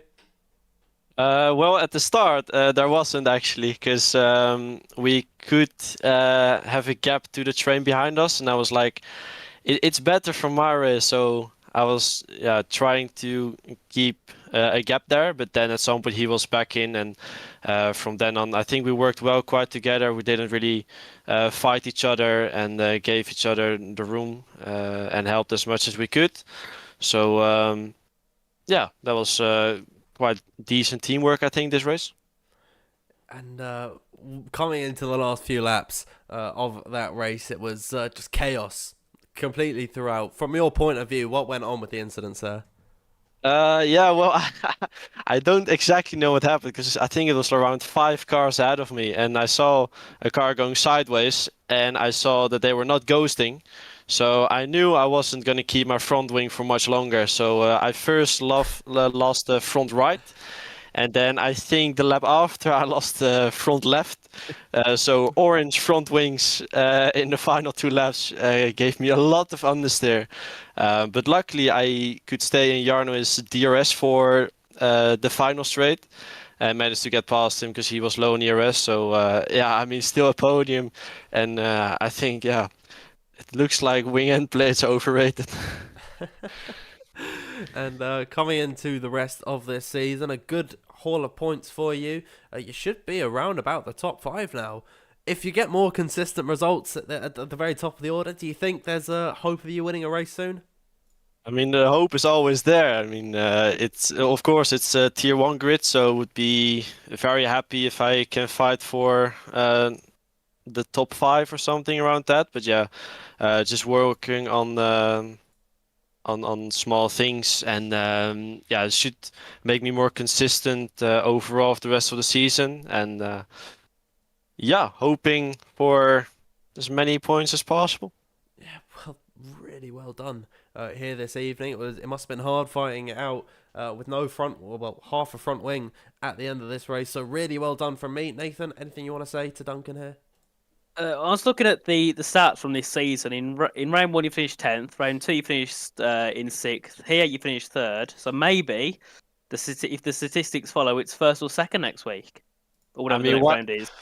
Yeah, why not? If this if that's what it says, then yeah, sure, give me that. Either that, or you've cursed it and you end up finishing last or something next time. Yeah, let's skip that part. But anyway, yeah, great race, Duncan. Nice to see you back in the top 3. Yes, thanks, guys. I mean, Nathan's got quite the reputation of screwing over drivers that he predicts to do well. So fingers crossed for Duncan that doesn't happen. At the minute, though, not seeing anyone else in the interview room, so I'll bring us back to the intermission. Oh, I've just got. Oh, sorry, I had myself in focus for whatever reason there. I think there we go. Got all of us back, both of us back on screen now, Nathan. I'll give all the drivers a few minutes now, just to maybe head back into the lobby and see if we can talk to any of them. But yeah, what else can we unpack from that one? I do want to talk about we'll talk about Ferrari. I mean, what a result for their entire team today, and I think if it all went well for Istvan Pukki, there was a slight chance of them potentially getting a 1-2-3. Yeah, considering the so far back, it would have been an ecstatic result, and I think that's the thing. Ferrari, start on those softs. It starts to make me think, why didn't other drivers not try and take that approach? We see, multiple times they start from near the back. They always go to a set of softs to make their way through, and they end up finishing near enough all the time in the top 10. So I'm starting to think maybe in the future, now drivers are seeing that this is working. Maybe we'll see some drivers further back always starting the softs, maybe starting a set of mediums, giving themselves a little bit of advantage at the start. Because I think the key thing that helps Ferrari as well is their teamwork. They work together. So, they can be 2 or 3 together, as long as they're keeping that defensive line, no one can get through, even if they're on older tyres, because they can hold the track up and it's just a blockade of cars, a blockade of Ferraris and an AlphaTauri. So, I think that's another thing that helps them work so well. Obviously, they're all good friends, IRL. They're always I always see them on Twitter at the esports Ferrari base, wherever it is. I think that's another thing that helps the teamwork and the chemistry between the 3. It's like when you see in football, when you see a team with so much chemistry, they play well. It's the exact same here in F1 Esports with these 3. They work so together. The chemistry is really high. When they're on a good day, nothing can stop them. It seems. No, and today it seemed like one of was one of those days. So yeah, Ferrari were in a great position. I'm just gonna bring us back over to the interview room now, so I can check the Discord, see if there's anyone waiting. Doesn't seem like it, unfortunately, Nathan. So I think we will wrap up the stream here. Thank you, everyone, for tuning in this evening for the Las Vegas Grand Prix. It was an incredibly fun watch today, and hopefully next time out it is going to be an absolute joy to watch. Truth be told, I don't actually know where we're heading to next. I've not been keeping up. Texas. Oh, I love COTA. Great circuit. It's a great track. Yeah, we're keeping it stateside here at COTA, and hopefully it's going to be an even more exciting Grand Prix. Please, if you haven't already, make sure you like and subscribe to the WOR YouTube channel. The growth, once again, is so immense, and we do hope to keep growing here in Season 16. And please, if you want to follow us on Twitter, you can find us at WOR League. If you want to keep up to date with all your WOR news, you can join the Discord. The link will be in the description. If you want to follow myself on Twitter, it is at DanfieldF1_. And if you want to follow Nathan, it is RichieF1 with the I's replaced by ones. Thank you, everyone, once again so much for tuning in this evening, and we will see you next time for COTA. Thank you once again, and good night. Good night.